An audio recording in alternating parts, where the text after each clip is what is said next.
Hey guys, how are you all? Welcome to Let's Start Story on What If Harry Potter Was Reincarnated last Quidditch game. So do 4 blue hearts comment, BS. You're to subscribe to our channel and like this video and please share with your friends and watch till end. Also check out Patreon for I have upload Harry x Hermione. Uncensored spicy version, link in description. My lord, now that we have all returned to you, what is your plan? Have patient, Lucius. Lord Voldemort laughed coldly. Harry Potter's end has come, the days of darkness ruling the world is starting. May the prophecies come true and show the world the true ruler. Voldemort's evil laughter echoed. The circle of Death Eaters around him laughed. Harry Potter bolted up in his bed in number 4 Privet Drive. Draped in cold sweat and sheer pain shooting out of his lightning-shaped scar. It was only weeks before the start of a new year at Hogwarts School. The 15-year-old Harry Potter stepped off the underground station platform in London. A specific platform that leads Harry right into Diagon Alley where he would buy his school supplies for the year. The past years he came with his best friend Ron Weasley's. But this year the Weasleys went on a vacation to Spain for the summer and they are coming straight from Spain. Harry slowly wandered around the streets crowded with witches and wizards, trolls and even giants. Howdy, ye do Harry. Hagrid shouted over the noise, waving his hand vigorously. What, ye doin' here by herself? Where, da Weasleys? Hi Hagrid. Harry walked through the crowd to get to his friend. Ron and his family is on a vacation in Spain, they're meeting me here. Goo, luck ta ye, I must go, must return ta da school. With that he left. Harry was standing alone again, but no for long. Harry, over here. Hermione called from the entrance of Leaky Cauldron. I thought I was never going to find you. Harry exclaimed with a broad smile on his face. You grew taller, Harry. Hermione said as Harry got next to her. You're taller than me now. I was hoping I'd grow taller. Have you got your things? Harry took out his list. I just got here a while ago and I've only been to Gringotts. I just got here too. Where is Ron? Hermione looked around. His dad changed position at the end of the school year and they went on a vacation to Spain. Spain. I have always wanted to go to Spain. My parents work in the summer too, so we can't leave the country for very long. Hermione looked past Harry and gasped. Ron, what happened to you? Harry turned to see a tall red-haired boy approaching. It was Ron, only his pale skin is now a much darker color. I take it that you had a good summer. Harry said, greeting his friend. You've grown taller too. Yes, and I'm still taller than you. Ron laughed. He and Hermione seemed to have remembered something at the same time. Hermione took out a copy of the Daily Prophet and handed it to Harry while Ron busily searched his pockets. Read the front page, Harry. Hermione said excitedly. Sirius has been proven innocent. Ron said, pulling crumpled paper out of his pocket. What? Harry couldn't believe what he is hearing. His eyes scanned quickly through the story. Peter has been caught, said Hermione. Why didn't he tell me? This only happened 2 days ago. I think. Hermione's words were interrupted by the sound of fluttering wings. Hedwig came flying with a message tied around his leg. Harry took the letter and read out loud. Dear Harry, I am free now. They caught Peter and I am proved innocent. The first will see you Hogwarts. After school ends you can come and live with me if you want. Sirius Black. Harry was so overwhelmed with joy he was speechless. Hello, Harry, said Ron, waving his hand in front of Harry's face. Let's go get our school stuff and afterwards Mom you can come and stay at my house. Hermione is staying too. We will go and pick up your things. And you can tell the Dursleys that you won't be going back to them again. Yeah, they will be so happy and start celebrating until the next Christmas. Harry was extremely glad he's not going back to the Dursleys. Another day of Dudley's diet would kill him. The 3 friends almost skipped towards Flourish and Blots. Hermione, what are you doing with all that? Ron exclaimed, looking at Hermione's pile of books. Have you lost your ability to count? We only need 5. Harry, would you give me a hand? Hermione said from behind her huge pile of books. Harry quickly put his books that he purchased in his book bag and took half of Hermione's books. And the answer to your question, Ron, is no, I have not lost my ability to count. Some of us happen to like to read and is taking more courses than others. Hermione said almost angrily. She was used to it. Every year Ron would have say something like that when they are getting out of Flourish and Blots. Hermione, let's go. Didn't you say you have to leave early today? Harry asked as Hermione pulled another book off the shelf. That, Hermione said, barely looking up from her book.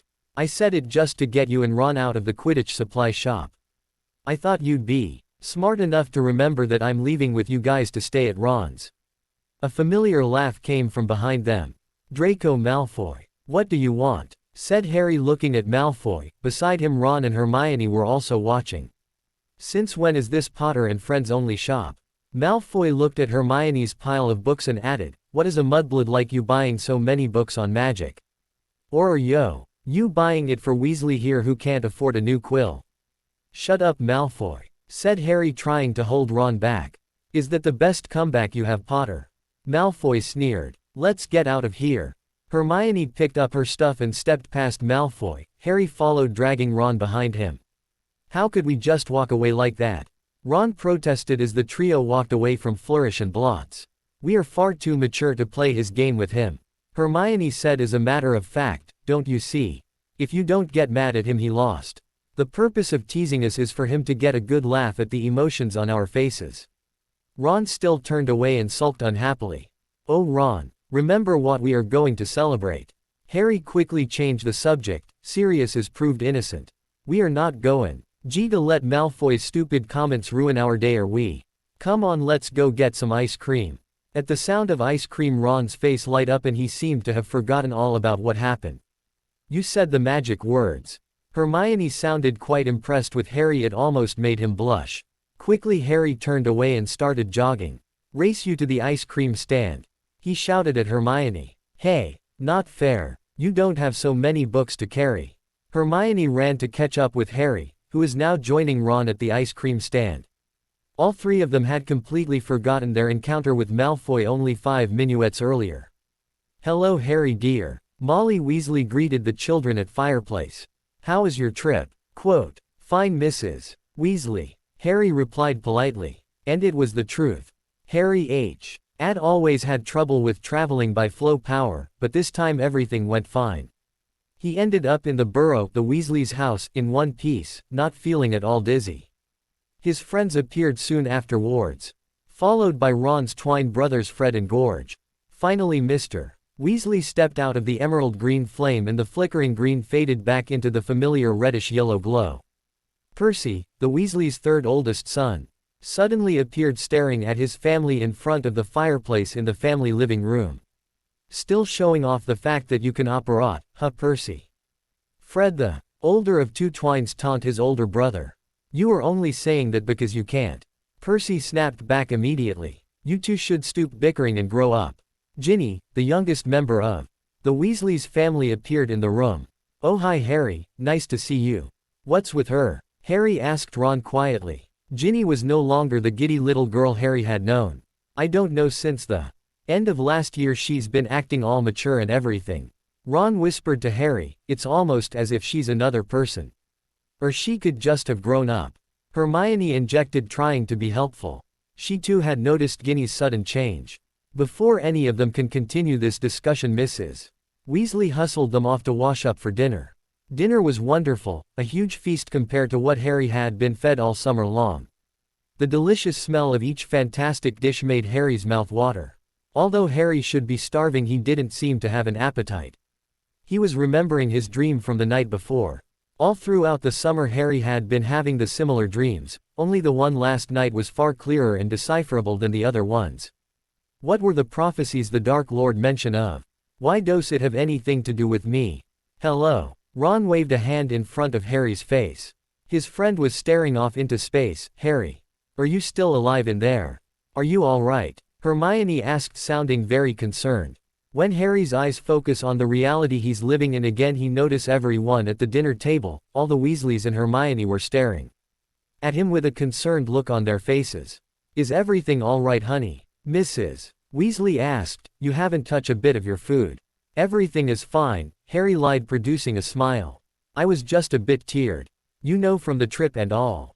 Harry didn't know if they bought it. He was most certain his friends didn't, but they stayed off the topic for the rest of the diner. After the great feast, Harry, Hermione and Ron sat in the Weasleys' lawn looking at the summer sunset. The sky and the clouds are all painted purple, pink and orange.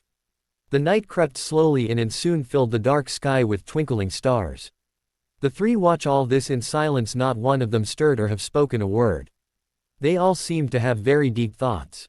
Ron, however, had seemed to have fallen asleep. Gin. Why Weasley watched them through her bedroom window.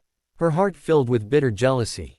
Although none of them seemed to be still in the world and no lost deep in their thoughts, Hermione and Harry's hands are tightly clasped together. Harry at some point must have fallen asleep too, because he's leaning his head on Hermione's shoulders. Ginny had tried hard all summer to become more like Hermione, to become more mature, so Harry, who is a year older than her, would like her. Ginny looked at the tiny shiny glass veil in her hand and looked out the window again. Ginny silently slipped it into Hermione's trunk and muttered bitterly, "You are going to die, Hermione." Her eyes blank with no emotions and she collapsed into her bed. "It's time to go, dears." Mrs. Weasley's voice filled the room.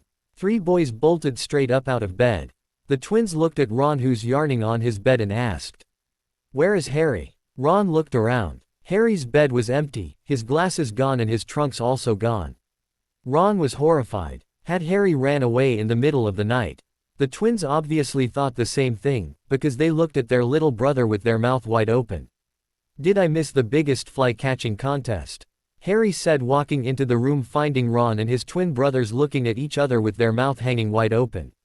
Then Harry realized what they were gaping about. They thought Harry had run away. Harry couldn't help but laugh. "You guys are starting to act like my mom." The three red-faced Weasley joined Harry, laughing at throwing pillows at each other. Hermione followed the sound of laughter and found herself in the boys' bedroom. "If I'm not mistaken, it is morning." Hermione fought to keep a straight face, but she failed. The four boys looked calm, completely hilarious, with feathers sticking out of their hair and tangled in their blankets. "Pillow fights can wait until we get to Hogwarts, if we do not miss the train that leaves in less than an hour." "Yes, Mom," the boys said together and started laughing all over again. By the time Harry, Hermione and the Weasleys drove, in their awfully small flying car, to King's Cross Station, they only had 15 minuets before the Hogwarts Express leaves. The group of children hurried onto the last compartment, having their heavy trunks behind them. "Goodbye, Mr. and Mrs. Weasley said as they all aboard the train. "Behave yourselves now. Ron and Harry, try not to get into trouble." "We will," called all the children, sticking their heads out of the compartment window as the train slowly pulled out of the station. As they all settled back into their seat, Harry thought about the promise he had just made to Mrs. Weasley and smiled sadly. It's the most impossible thing to accomplish. Even if he doesn't find trouble, it will find him. He had no idea what they were going into. "All right, you all," Fred and George announced when everyone settled into their seats and the train speeded down the rail. "Lee has saved us a spot in the front, so we're leaving. See you all when we get there." With that, they closed the compartment door behind them. Harry looked out the window, watching the field of green summer grass swooping by. Ignoring his friend's usual chatter, he stared blankly out the window, not looking at any specific points. Despite all the peacefulness, something didn't feel right to him. Something G keeps telling him that the peacefulness is only a distraction. And the dream, what does it mean? With all the thoughts troubling his mind, he couldn't even catch up on some sleep. He grunted quietly. "Is everything okay?" asked Hermione, laying a comforting hand on Harry's shoulder. Harry turned around and met her eyes. She looked extremely worried. "Everything's fine, I just fell asleep." "Harry Lee," Ed forcing a smile onto his face, "I shouldn't have stayed up that late last night." His friends looked at him filled with concern. Before Harry had time to make up an excuse, there was a knock on their compartment door. Before the door was slid wide open, there stood a tall man in black robes, smiling down at them. "Professor Lupin," the four exclaimed with great surprise. This was a great surprise, one Hermione had not expected. Harry's occurred silence was put to the back of all their minds. "Nice to see you lot again." Professor Lupin grinned broadly as he entered the compartment. "Ron, you have grown taller." He examined each of them from head to toe. "Hermione and Ginny, you two are just getting too stunning. I don't think I could have recognized you if I stayed away any longer." Hermione blushed. Professor Lupin walked over to Harry and ruffled his untidy hair. "And you have grown a whole lot since the last time I saw you. You look more like James every day."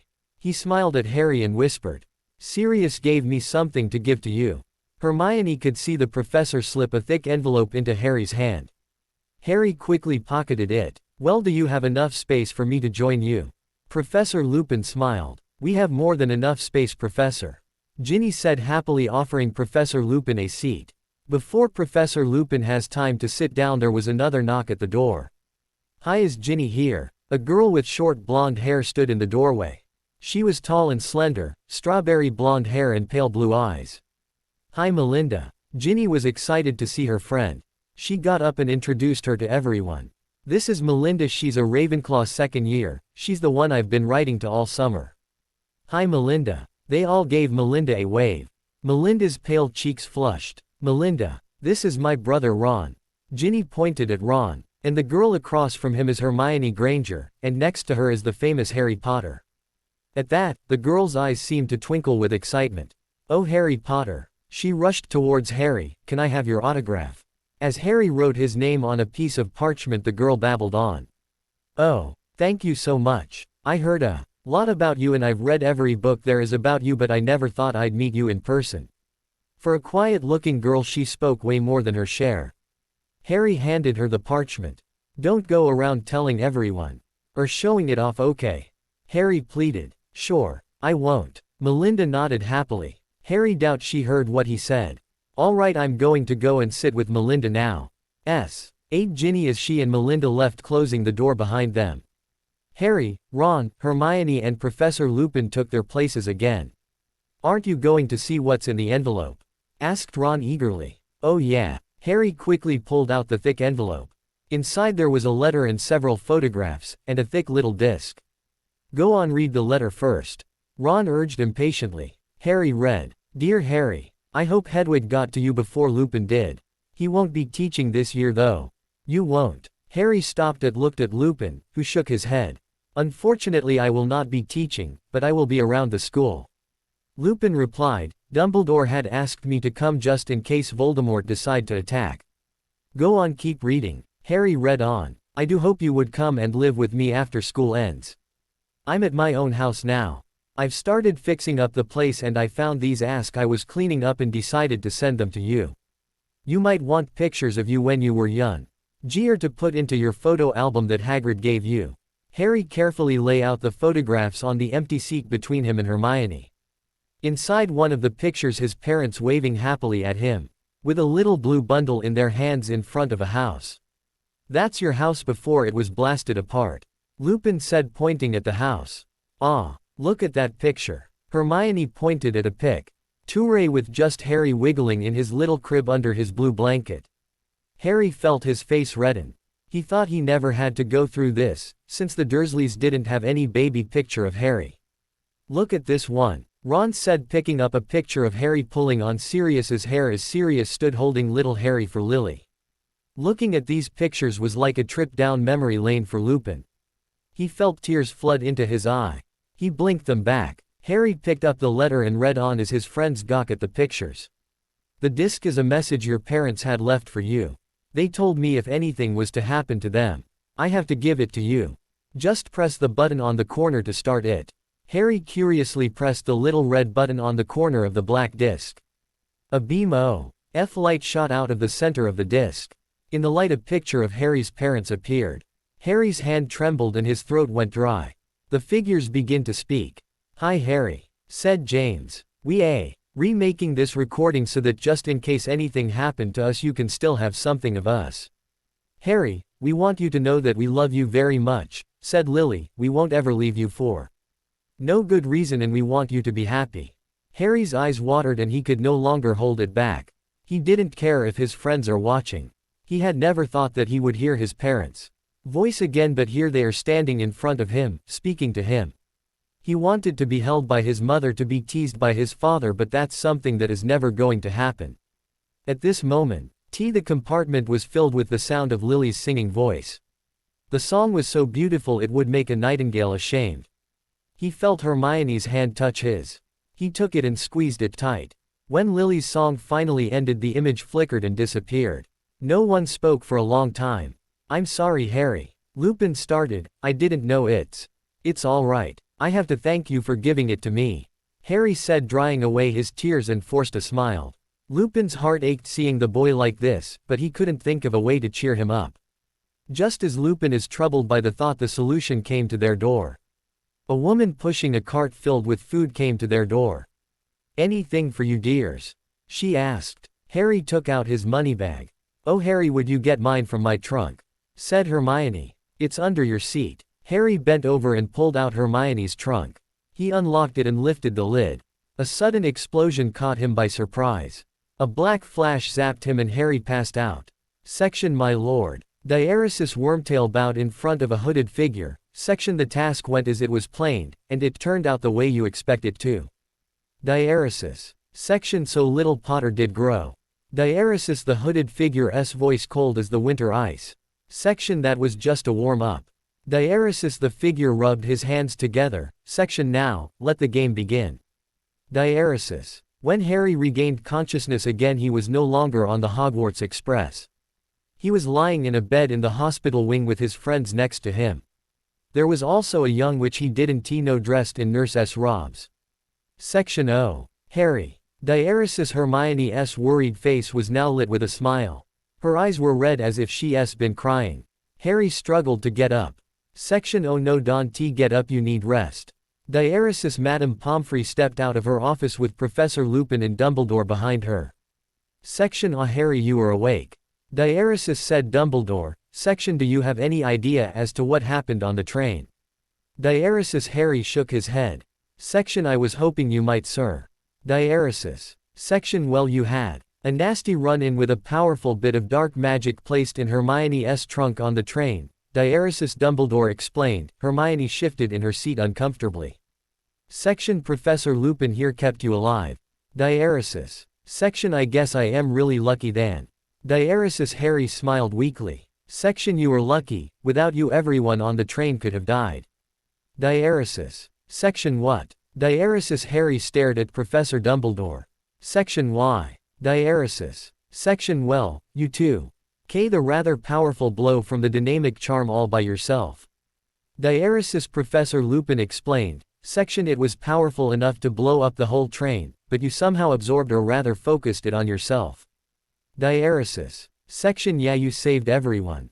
Diaresis said Ron, who was still fascinated by the fact. Section How long have I been out for? Diaresis Harry asked. Section Not very long. Diaresis said Madame Pomfrey. Section They just brought you in from the train. Diaresis She shoved a cup of potion into his hand. Section Drink this. It will prevent headaches. Diaresis Harry obediently drank the foul-tasting potion. Section Excuse me, but I must return to the start of the year feast. The sorting would be starting soon. Diaresis Dumbledore said after Harry downed the last of his potion. Section May I go too? Diaresis Harry looked at Madame Pomfrey hopefully. Section I am feeling quite normal. Diaresis Madame Pomfrey examined him carefully and finally she said reluctantly. Section Oh all right Potter. But I will see you right here after the feast. Diaresis. Section I will see you later. Diaresis said Harry happily running out of the hospital wing with his friends. Lupin watched them leave and sigh. Next to him Madame Pomfrey smiled. Section That boy is just getting stronger by the day. Diaresis. The Great Hall was already filled with students when Harry, Ron and Hermione finally made their way in. The first years were there too, standing in two lines in front of the high table waiting to be sorted. A cheer went up as they entered the hall. Section Way to go Potter. Diaresis Harry heard someone shouted. Section Everyone knows what happened. Diaresis Ron informed Harry in a whisper as they made their way down to the Gryffindor table. Hermione didn't say anything. The Great Hall fell silent as Professor McGonagall placed a three-legged stool in front of the first years and, on top of it, the sorting hat. It began to sing. You may think I look old.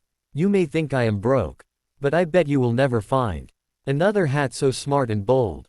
I belong to a great one. One named Gryffindor. He and three others had a dream. To teach those all adore. Ravenclaw, Hufflepuff, Slytherin and Gryffindor are the founders of Hogwarts School.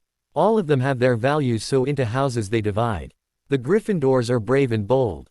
Ravenclaw the cleverest. In Hufflepuff the hard workers were placed. Ambition in Slytherins is no disgrace. Now long ago they can still divide. And chose by themselves. But what are we supposed to do? Now that they are gone. So the founders thought of me. And given me a head. I will take a look inside your mind. And I will choose instead. Come put me on, don't be afraid. I would not ever be wrong. To put you in where you belong. That is my job. The crowd burst into applause. The Weasley twins stood up on their chairs cheering above everyone else's clapping. Section Boy, am I going to miss it songs once I leave Hogwarts. Diaresis, said George when they finally settled down. Section Yeah, this is our last year.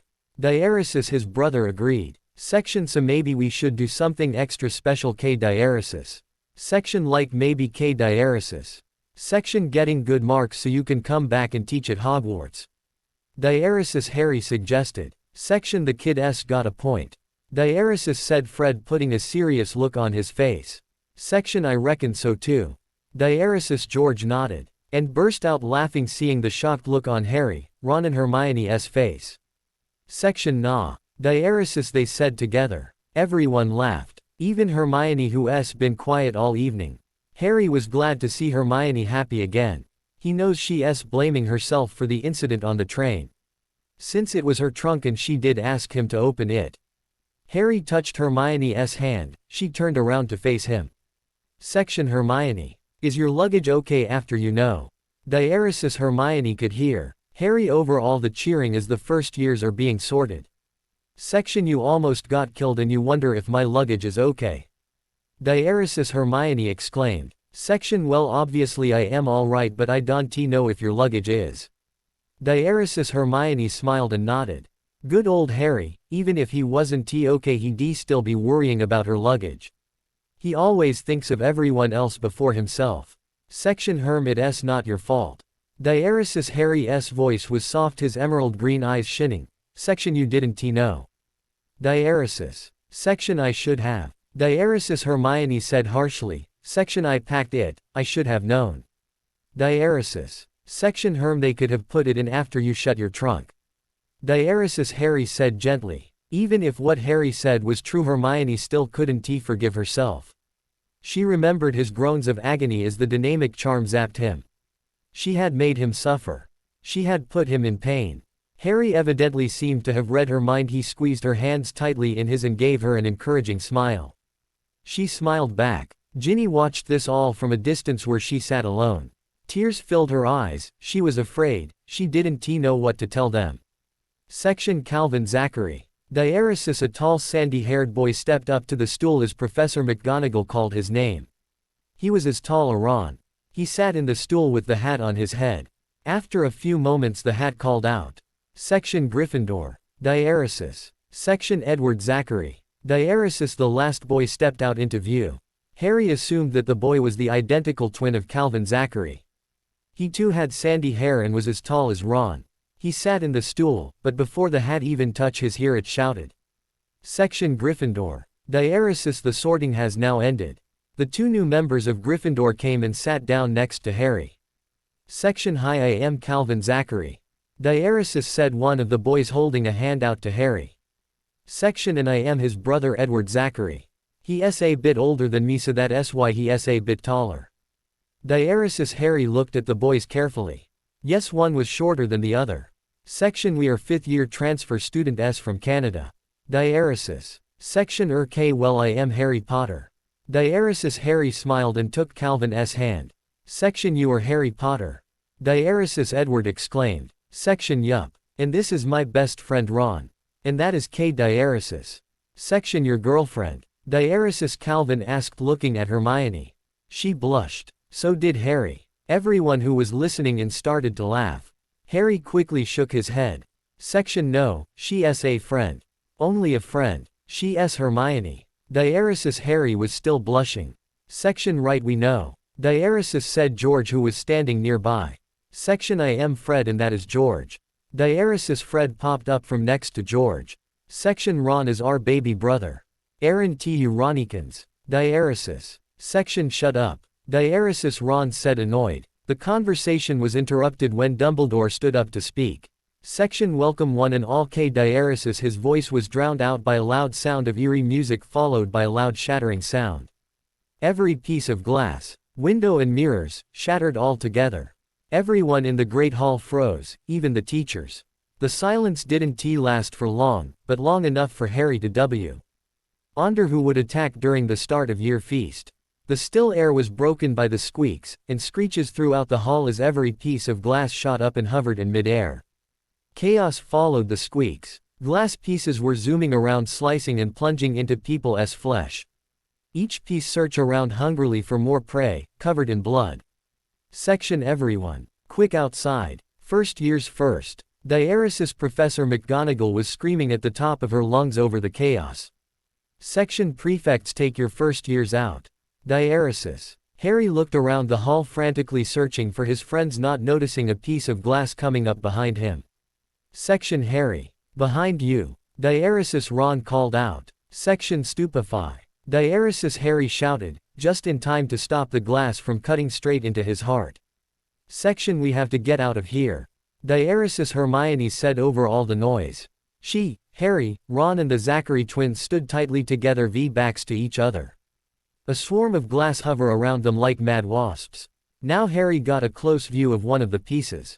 It wasn't like the others, it had the dark mark on it. Section Let us get out of here. Diaresis Ron urged when they finally reached the big wooden doors. They were the only students still in the hall. The last people, for that matter of fact. There was only Hagrid and Dumbledore in there now. Section Hurry Ron. Diaresis said Fred. Section We have to close the door before more comes out. Diaresis Ron stepped out the door, followed closely by the others. Harry hesitated, looking back and spot Hagrid staggering. He was swinging his massive arms around trying to fend off the oncoming showers of glass.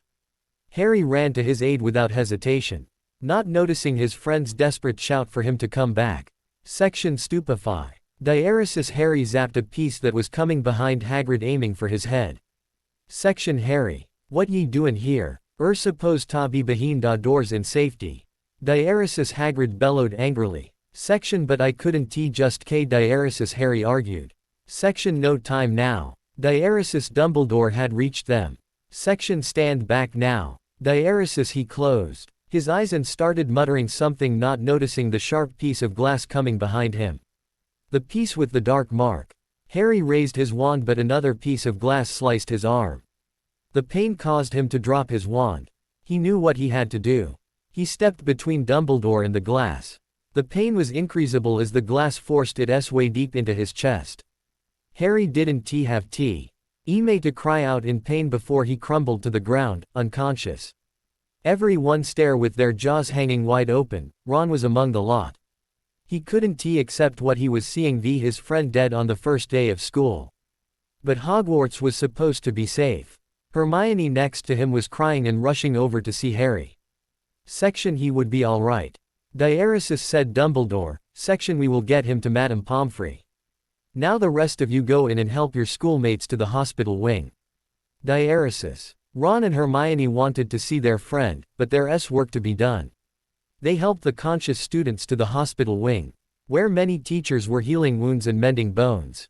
No one was really seriously injured, and the unconscious students passed out because of fear, not injury. It was nearly dawn, and the first rays of light has touched the earth. All the injured students were helped back to their houses. Everyone looked shaken and tired, all gathered in front of the hospital wing door. Some slow, UCHED on the floor, others yarn and fought a losing battle to keep their eyes open. Section Well done all of you.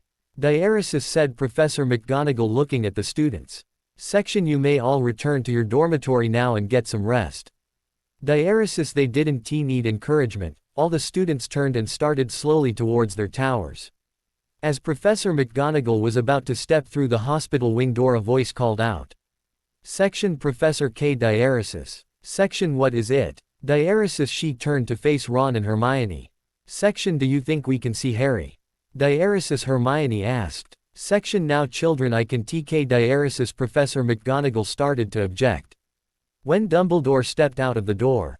Section Mr. Weasley, Ms. Granger please do come in. Diaresis He gestured towards the door. Section But Sir K. Diaresis Professor Dumbledore gave Professor McGonagall a look and she shut up and left shaking her head. Once Professor McGonagall was gone, Hermione asked. Section What happened Professor? Diaresis. Section I got lucky. If Harry hadn't been there to block the shard of glass I'd be dead. Diaresis. The thought of that made Ron shudder. If Dumbledore had died, who could stop the glass? Section Unfortunately Harry wasn't so lucky himself this time around. Diaresis. Ron and Hermione could see why as they reached Harry's bed. Harry's still form lay there as stiff as wood, his face was pale and there was a horribly deep and long gash in his chest. Madame Pomfrey was hovering over him trying to close the wound. Section Is he going to be okay? Diaresis. Hermione asked weakly. Section This is all I can do for him. That glass must have been cursed. Diaresis said Madame Pomfrey as she bandaged up the wound. Section Time will have to heal it now. Diaresis. Section Should someone tell Sirius about this? Diaresis. Ron asked. Section I think so. I do not reckon he will forgive us for not telling him. Diaresis. Professor Dumbledore agreed. Section Besides he's living in a house in Hogsmeade. It wouldn't take him too long to come here to see Harry. Diaresis. Section Sir Kay, can we stay here? Diaresis. Ron asked as Professor Dumbledore stood to leave. Madame Pomfrey opened her mouth to object but Dumbledore silenced her. Section Harry should wake up to familiar faces. You can stay until Sirius gets here. Diaresis. Hermione and Ron stood watching until Dumbledore disappeared from view, then took their seats next to Harry's bedside. They fought to stay awake but weariness overtook their anxiety and they soon fell asleep. Section My Lord, everything went as planned. Diaresis. Section The ancient loon has been activated. Diaresis. Voldemort Law. Section Now we will see how long the great Harry Potter last. Diaresis. Laughter echoed all around. Harry awoke with a sharp burning pain in his chest. His eyes flickered open. Section Harry. Diaresis. A voice called out softly. Section He's awake. Diaresis. Harry's eyes came to focus. The voice had belonged to his godfather Sirius Black.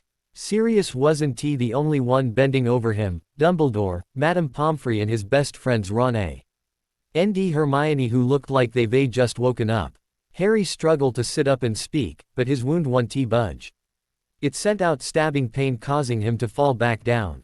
Section Now don't you try to get up, young man. Diaresis said Madame Pomfrey. Harry took in a deep painful breath and tried his voice again. Section What happened? Diaresis. Harry gasped. That wasn't the only question he wanted to ask but it was all he could manage. Section You saved the school. Diaresis. Professor Dumbledore said simply. Section How? Diaresis. Harry asked, now speaking with a bit more ease. Section You saved his life. If you weren't there he wouldn't have been able to cast the spell to stop the mad glasses. Diaresis. Ron and Hermione said at once. Section I heard all about it, Harry. Diaresis said Sirius. Section You had quite a trip on the way here too. You were lucky to have friends like them. They've stayed with you ever since you were brought in. Diaresis. Section Thanks. Diaresis. Harry smiled weakly at his friends. Ron and Hermione looked awfully tired and worn out. Section Well, Diaresis. Ron said finally. Section If you're awake I guess we should leave now. And catch up on our sleep. Diaresis. With one last look at Harry, Hermione followed Ron out. Dumbledore gave Madame Pomfrey a look and she replied him with a disapproving glare and said. Section All right. But not too long, this boy needs rest. Diaresis. She walked away muttering something under her breath that Harry didn't catch. Section Who do you think did this? Diaresis. Harry asked. Section Harry. After the school year end you won't have to go back to the Dursleys anymore. You can come and live with me. We got a house in Hogsmeade. Diaresis. Sirius spoke too suddenly, obviously trying to change the topic. Section That's great. Diaresis. Harry wasn't so easily distracted. Section I saw the dark mark on one of the pieces. Diaresis. Section Are you sure? I mean they were all flying around, right? Diaresis. Harry opened his mouth to Conti. Knew the argument with Sirius when Dumbledore cut in. Section Sirius. There is no point. Harry should know. Diaresis. Section What did you find? Diaresis. Harry asked urgently. Dumbledore took out a piece of glass. There was the dark mark engraved on it. Section Does this mean Voldemort is after him again? Diaresis. Sirius asked with great concern, looking at Harry. Before Dumbledore could say anything they heard Harry sounding old and worn out of emotions. Section Maybe I shouldn't be at school. Diaresis. They both looked at the boy. He was only 15, but his face downcast and pale. His once lively, dazzling emerald green eyes had become pale and dull. Section we got lucky on the train in this time, but people still got hurt. How much longer will our luck hold? Diaresis. Section Harry Diaresis Sirius started not knowing how to comfort his godson. Section Nonsense. Diaresis said Dumbledore. Section we didn't get lucky. We got you. Both times everyone could have died without you. Diaresis. Section but Diaresis Harry started, but he felt weak and the pain in his chest was hurting him so bad he couldn't breath. He started to cough vigorously. Section Harry. Diaresis Sirius reached out, running his long fingers softly over Harry's chest. His cool touch cooled down the blazing pain in Harry's chest. Madame Pomfrey. Y came rushing in with a goblet of potion. Section drink this. Diaresis she handed it to Harry. Section rest and say no more. Diaresis Harry looked at Dumbledore and Sirius who smiled kindly at him. He drank the foul-tasting potion and closed his eyes, falling quickly to sleep with only one thought in his head. Had Dumbledore really meant what he said? There was darkness all around. A beam of light shone on a stone. The stone had writing on it. The writing seemed to glow in the eerie darkness. After 14 years the suffering one still lives. Alive, to stand for the light. But on the 14th year faith shall decide. Who would win, who would die? Who would take over dark or light? May the 14th year not be his last. For he is the only hope for us to survive. But he must first seek out what he owned that the dark does not. It is the only chance he has got. During his stay in the hospital wing Ron, Hermione and Harry's other friends visited him every day. Bringing him every king of sweet there is. By the time Harry was finally went to leave the hospital wing he was sure another day of his stay and his friends visiting would drive their nurse mad. The only reason Harry's friends were allowed to visit is because of their new nurse Mandy. Mandy was a nice girl with long blonde hair and watery blue eyes. She was as nice as she looks. Mandy always has her ways of talking Madame Pomfrey into thing. Harry was lucky, Hermione's opinion, to have not missed any of his classes since they didn't start until a couple of days later. Everything was going so smooth Harry has almost forgotten the attack of the killer glass. Sirius has returned home since there is no more exploding bottles or flying glass. Everything was going so well Voldemort almost hated to ruin things for Harry. Harry surprisingly found going back to class joyful. Not only Harry. All the Gryffindors chatted excitedly at the breakfast table in the Great Hall, with all the glass replaced before their first defense against dark arts class. Section finally there is a female teacher. Diaresis Hermione was saying. Section what was her name again? Diaresis Ron asked. Section Professor Lockhart. Diaresis Lavender, who was listening in, replied. Section wonder if she's related to the other Lockhart we got second year. Diaresis said Seamus Finnegan. Whispers and questions spread rapidly around the table. Section do you think she's nice? Diaresis. Section hope she's not like the other Lockhart.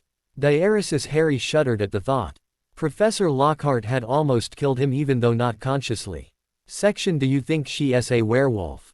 Diaresis. Section nah a vampire maybe. Diaresis. Section or perhaps a goblin. Diaresis. Professor Lockhart didn't turn out to be what everyone guessed. She was a black woman quite tall and a head full of very curly hair. Her eyes seemed to shine next to her dark skin. She was a rather cheery and joyful, unlike most of Hogwarts. Teachers maybe except Dumbledore, Harry noticed as he and the other Gryffindors took their place in the desks. Unfortunately they had to share this class with the Slytherins. Section hello class 1M your new defense against dark arts teacher. Allow me to introduce myself. My name is Cassie Lockhart, but please address me as Professor Lockhart. I am from Africa. I have encountered almost everything from vampires to boggarts in my travels around the world, but I have yet to encounter a jinxed position. When I heard that Hogwarts have not yet has a teacher who stayed for more than a year, I decided to come and see for myself. Now, are there any questions before I start? Diaresis Harry was quite impressed at her little speech. Neville to everyone's surprise raised his hand and stood up. Section or care you related to our other teacher Gilderoy Lockhart? Diaresis Neville's face was white and he was shaking badly. Evidently Neville didn't like Gilderoy Lockhart very much and was afraid that this was his sister of something. Everyone, especially the Slytherins, began to laugh. Hermione was awfully angry and Harry tried hard to hide his smile.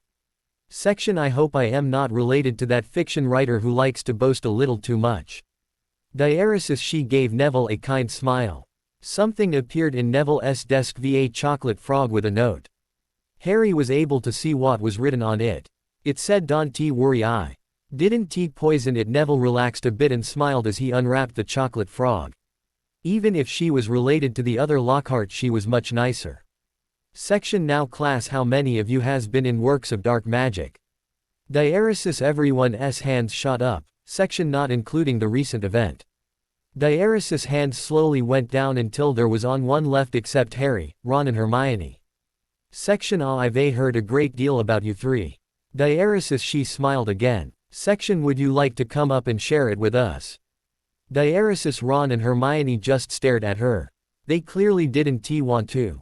Section Professor Lockhart. Diaresis. Harry spoke up. Section I believe everyone had enough knowledge about it and there is no point of retelling the stories. Diaresis. Section A very brave comment, Mr.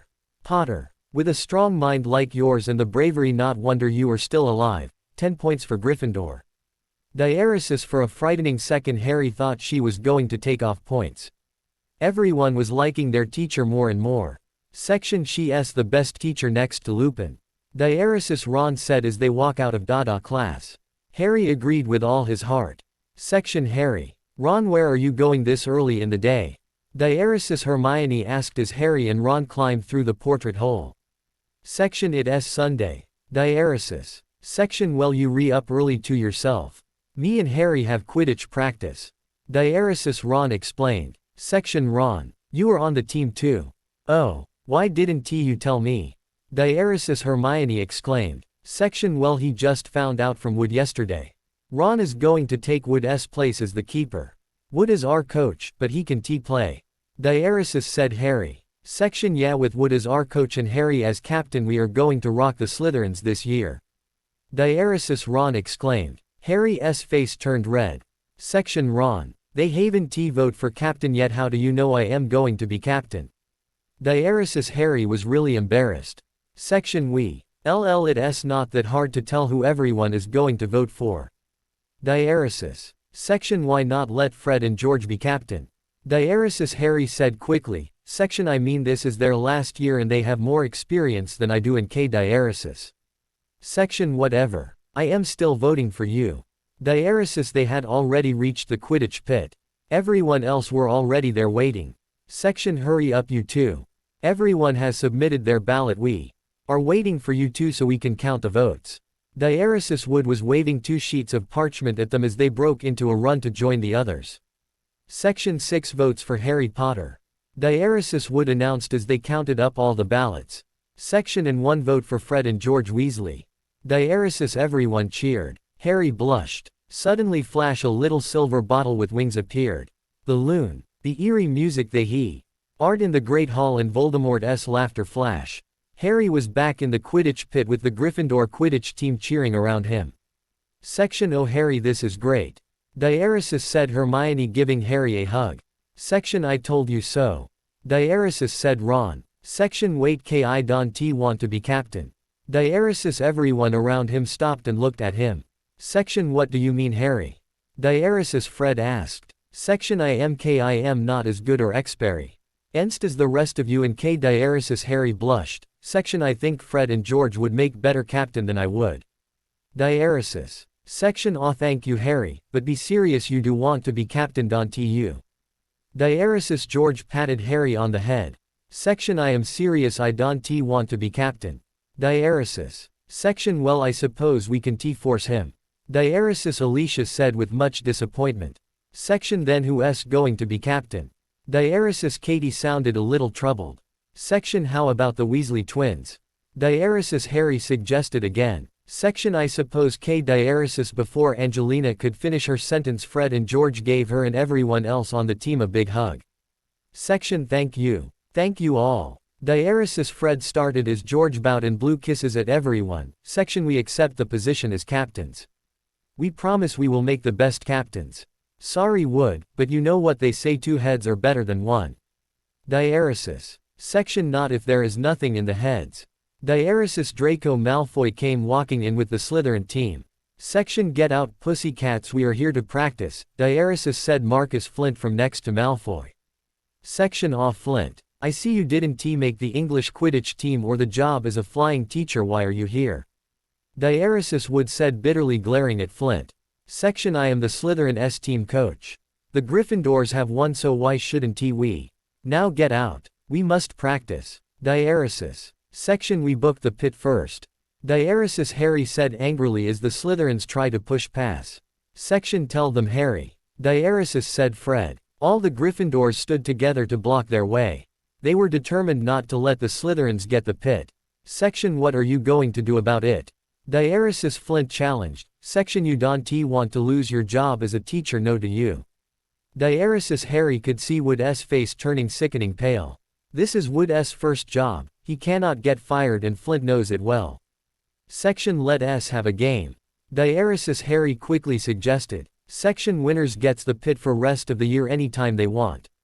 Diaeresis. Flint looked shocked. Even Malfoy didn't say anything. Section What are you scared you lose to us? Diaeresis. Harry taunted. The others joined in. Section Oh shut up. We will kick your sorry butts.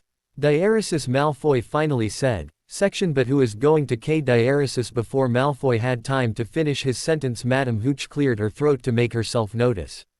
Section I will ref the game. Diaeresis. Malfoy opened his mouth to object but Flint silenced him. Section All right. Captains, you have 5 minuets to get your team ready. Diaeresis. Section All right everyone. Diaeresis, said Fred. Section This is the game we have to win. Diaeresis. Section And we'll win. Diaeresis. George finished. Section Everyone let us get out there and do your best. And kick their butts. Diaeresis. Everyone cheered and broke out of the huddle. Section Harry. Diaeresis. Wood called as they walk out to the field. Section Thanks. Diaeresis. He smiled gratefully at Harry. Section Good luck. Diaeresis. Madame Hooch's whistle sounded and both teams shot up into the air. Joy and freedom filled Harry. What rush. He loves flying and playing Quidditch. It is what he does best and today he is going to do it better than ever. The whistle sound didn't just signal the player to start. It also gathered many spectators.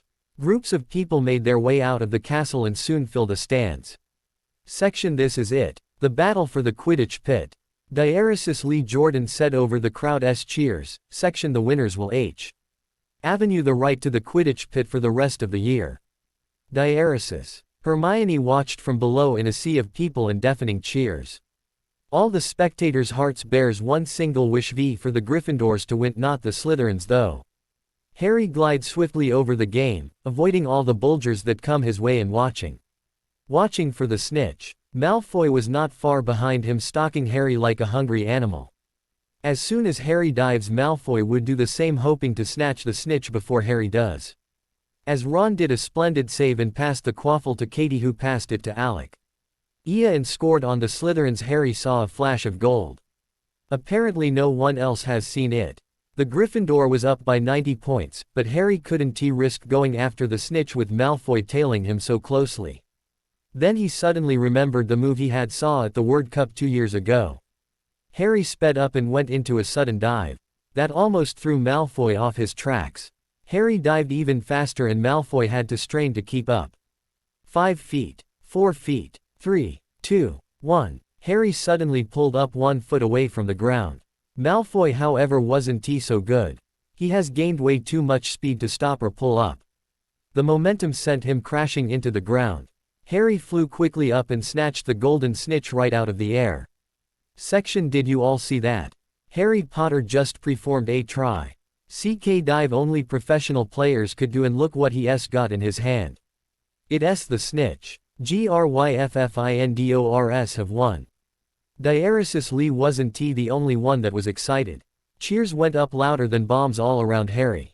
His teammates were around him, hugging and kissing him as they slowly, in one large group, lowered to the ground.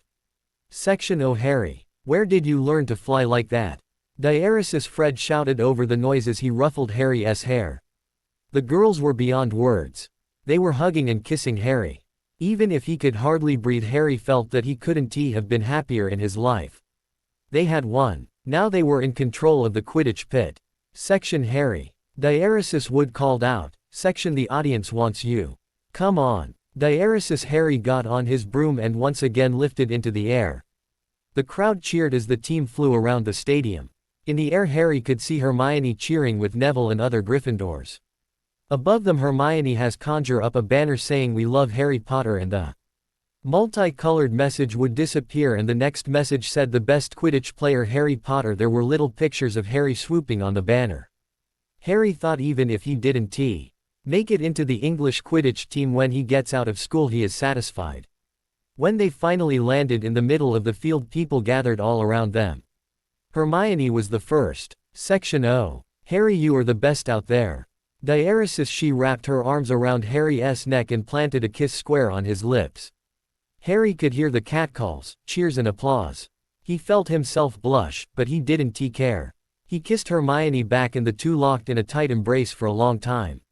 The attention was soon turned to Wood who was standing with Mandy Parkinson the new nurse. Section Hey Harry. Diaresis said George. Section Look over there. Diaresis Harry saw what George was gesturing at. Wood was playing with Mandy's long blonde hair as she whispered and giggled into his ears. Section Isn't she beautiful? Diaresis Ron asked RRY with his eyes still plastered to Mandy. Section Yeah she's beautiful alright. Diaresis said Harry. He too found it hard to keep his eyes off her. Section You too. Diaresis came Hermione's voice from behind. Section should know better than to stare. Diaresis there was a slight hint of jealousy in her voice. Harry turned and smiled at her. Section Yes Professor Snape. Diaresis Harry joked as the three of them turned towards the team change room.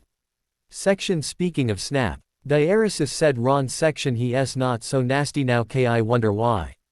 Diaresis. Section Trying to impress someone. Diaresis Angelina suggested. The rest of the team has left Wood alone and was walking toward the change room. Section The power of love. Diaresis Hermione said dramatically. Section I wonder who. Diaresis Harry thought out loud. Section The new teacher. Diaresis said Katie fighting to stay standing. Section No way. Diaresis said Fred who was also laughing. Section Madame Pomfrey. Diaresis guessed George. Section Madame Pants. Or is it Madame Hooch? Diaresis. Section Yeah from the way he's staring at her. Diaresis Alicia said sarcastically. Everyone was laughing so hard they were leaning on each other for support. Section SSSHHHH. Diaresis said Angelina who's still trying hard not to laugh but failing miserably. Section He's coming. Diaresis all of them quickly put on their best straight face. Section What do you all find so funny? Diaresis Snape glared at the students. Section Not nothing sir. Diaresis said Harry. It was hard to not laugh and speak at the same time. When Snape finally passed they all burst out laughing again. Everything was going better than anyone could ever hope for. For the Gryffindors at least, all the classes were easy and even Snape has stopped picking on them so much. With everything else that is going on to distract him. Harry didn't notice anything until the day before Christmas break. Harry was really excited that he is finally going home for the Christmas holidays. He is going to go and visit Sirius at their new house. Since it's in Hogsmeade, Sirius has agreed for Harry to go back to Hogwarts the day before Christmas so he could be with his friends. Section Dumbledore has a task for me anyways. Diaresis was Sirius's excuse when he told Harry that he should go back to Hogwarts just before Christmas. Harry of course didn't believe Sirius's story completely, but he knew his godfather's trying to make him happy. So he decided not to make it too difficult for him and quickly accept his offer. Harry, just to show that he knew what Sirius was trying to do, said Section You can always come join us when your task is finished. Diaresis. Everything was fine. The sun peeked through the thick clouds giving out bits of warmth in the cold land. Every inch of Hogwarts school ground was covered in silver-white snow. The day started out so fine that it gave not a sign of what events were to follow. Section O. This is the last day of classes before winter holidays. Diaresis Ron exclaimed as the three friends walked down to breakfast. Section O. No. Diaresis said Hermione. Section I got to start studying for Newt exams. Diaresis. Section O. Herm. Diaresis Harry gave her a small smile. Section You've got another 6 months or so to study. Christmas is for relaxing and having fun. Diaresis. Section But Harry, you know that is asking for the impossible. Diaresis. Ron laughed. Hermione glared at him. Harry tried to hide a smile. Section So what would you guys do the first few days before Christmas when I am with Sirius? Diaresis. Harry asked, quickly changing the subject. Section Well, without you around we won't have to worry about hiding your Christmas present. Diaresis. Ron was going to continue but was cut off by Hermione. Section Ron. It's supposed to be a surprise and Harry can't possibly be surprised if he knows what it is. Don't spoil it. Diaresis. Section Speaking of presents, I want to get Sirius something this year. Only I don't know what to get. Diaresis. Harry said hopelessly. Section We can ask Professor Lupin at breakfast. Diaresis. Ron suggested. When they all got to the Great Hall, Professor Lupin wasn't there for breakfast. None of the students or teachers has seen him. Section You don't suppose he Diaresis. Hermione suggested. Section Suppose I what? Diaresis. Lupin's voice came from behind them. The three of them jumped. Ron dropped his fork full of scrambled eggs that he was putting in his mouth. Section Professor Lupin. Diaresis. Harry said, smiling. Section We were just going to look for you. Where have you been? Diaresis. Section Setting up a little test. Diaresis. Professor Sir Lupin said with a grin on his face. Section I am helping Professor Lockhart set up a route in the Forbidden Forest for your class to go though. To well test your skills. Diaresis. Section But I thought isn't it out of bounds. Diaresis. Hermione looked shocked. Section Well, we did have to bend the rules a bit. Diaresis. Professor Lupin made a face. Section But Professor Dumbledore supports our idea. Of course teachers would be issued throughout the route to ensure safety. Now if you all would excuse me, I would like to get myself some breakfast before classes start. Diaresis. With that he left. Section Oh, that sounds like fun. Diaresis. Ron said excitedly. Section I can't wait till classes start. Diaresis. Section Ron. Diaresis. Hermione sounded a little annoyed. Section You're such a hypocrite, you know. Just before breakfast you were cheering for the end of school and now you can't wait till class start. Diaresis. Harry smiled. Something tells him that he should treasure this moment, because this happiness wouldn't last. Section Now. Class listen up. Diaresis said Professor Lockhart to a bunch of restless children just outside of the Forbidden Forest. They all went silent at her voice. Section All of you will go in one at a time. There would be some creatures we've covered this year. I won't tell you what. There are teachers hidden in the forest but they would not show themselves unless you need help. As soon as you finish the course you can go. Now starting with the Slytherins. Diaresis. And Hermione came out of the forest. She found Harry sitting on the fence alone. Ron had just gone in after her and Harry would be the last one. Hermione walked over to sit next to Harry only to discover awful news. Harry's eyes were no longer the energetic, dazzling emerald green. It's now dull and worn out. Worry filled Hermione's heart. Was Harry having trouble sleeping again? Is it the dreams? Section Harry, you looks awful. Diaresis said, Hermione trying not to sound too worried. Section I am just a bit tired. Diaresis, he replied, rubbing his face. Section I don't know why. Diaresis. Section Why didn't you tell anyone? Diaresis. Section First I thought it's just lack of sleep. But then I am just feeling worse every day. Diaresis. Section You should go see Madame Pomfrey. Diaresis. Section Why should he? Diaresis asked Ron, who just stepped out of the forest. Hermione explained briefly. Section I agree with Hermione. Diaresis said, Ron looking worried. Section I think I will. After the Christmas holiday. Diaresis. Section But Diaresis. Hermione opened her mouth to protest. Section Harry, it's your turn. Diaresis. Professor Lockhart called. Section Look. Diaresis snapped Harry, hopping off the fence. Section This is Sirius's first decent Christmas and I am not going to spoil it for him. Diaresis. With that he ran off into the forest, leaving his two friends wordless on the fence. Harry hadn't meant to snap at his friends, but he was teared and scared. What if something did happen to him? Sirius would blame himself so badly. Harry shook his head to get rid of the thought. He started concentrating on the course. After 10 minuets of walking in the forest, Harry suddenly felt a wave of coldness wash over him. He turned to see a Dementor standing 2 feet away. Harry knew right away that it was a boggart. Section Ridiculous. Diaresis, Harry shouted, pointing his wand at the boggart. Instantly it was gone, back into a suitcase which looked extremely out of place in the middle of the bush. Harry frowned. It's not like a teacher to be so careless. If he had been paying a bit more attention, he would have been able to know that a boggart was there by looking at the suitcase. The suitcase also looked like it's been thrown out there, breaking branches of the bush it landed on. Harry's thoughts were distracted by the sound of low growling. He looked up. In his path a werewolf stood growling. Saliva dripping out of its massive jaw filled with large sharp teeth. Its yellow eyes glowed angrily against its black fur. The shock made Harry hesitate. He quickly reched his memories for the spell to fend off werewolves. The wolf lashed at Harry. Harry ducked out of the way of the sharp claws just in time, only to receive a cut on his wand arm shoulder. Another couple of inches the claws would be dug deep in his flesh and he would have more than a cut.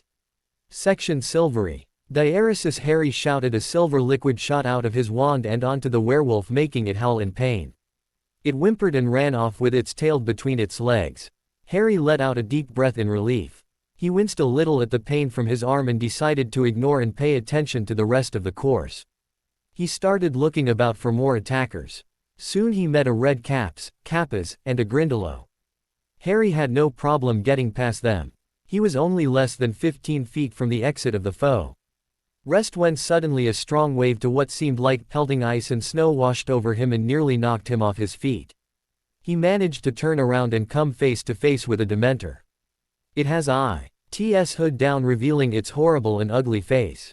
Section Expecto Patronum. Diaresis, Harry cried out, focusing on the memory of Hermione's kiss. Nothing happened. The Dementor placed his hands on Harry's cheeks and lifted him up off the ground. It was getting colder and colder by the seconds. Harry's blood felt like ice. He could hardly move his muscles. He had to gasp for every breath of air. The Dementor lifted Harry up to its face.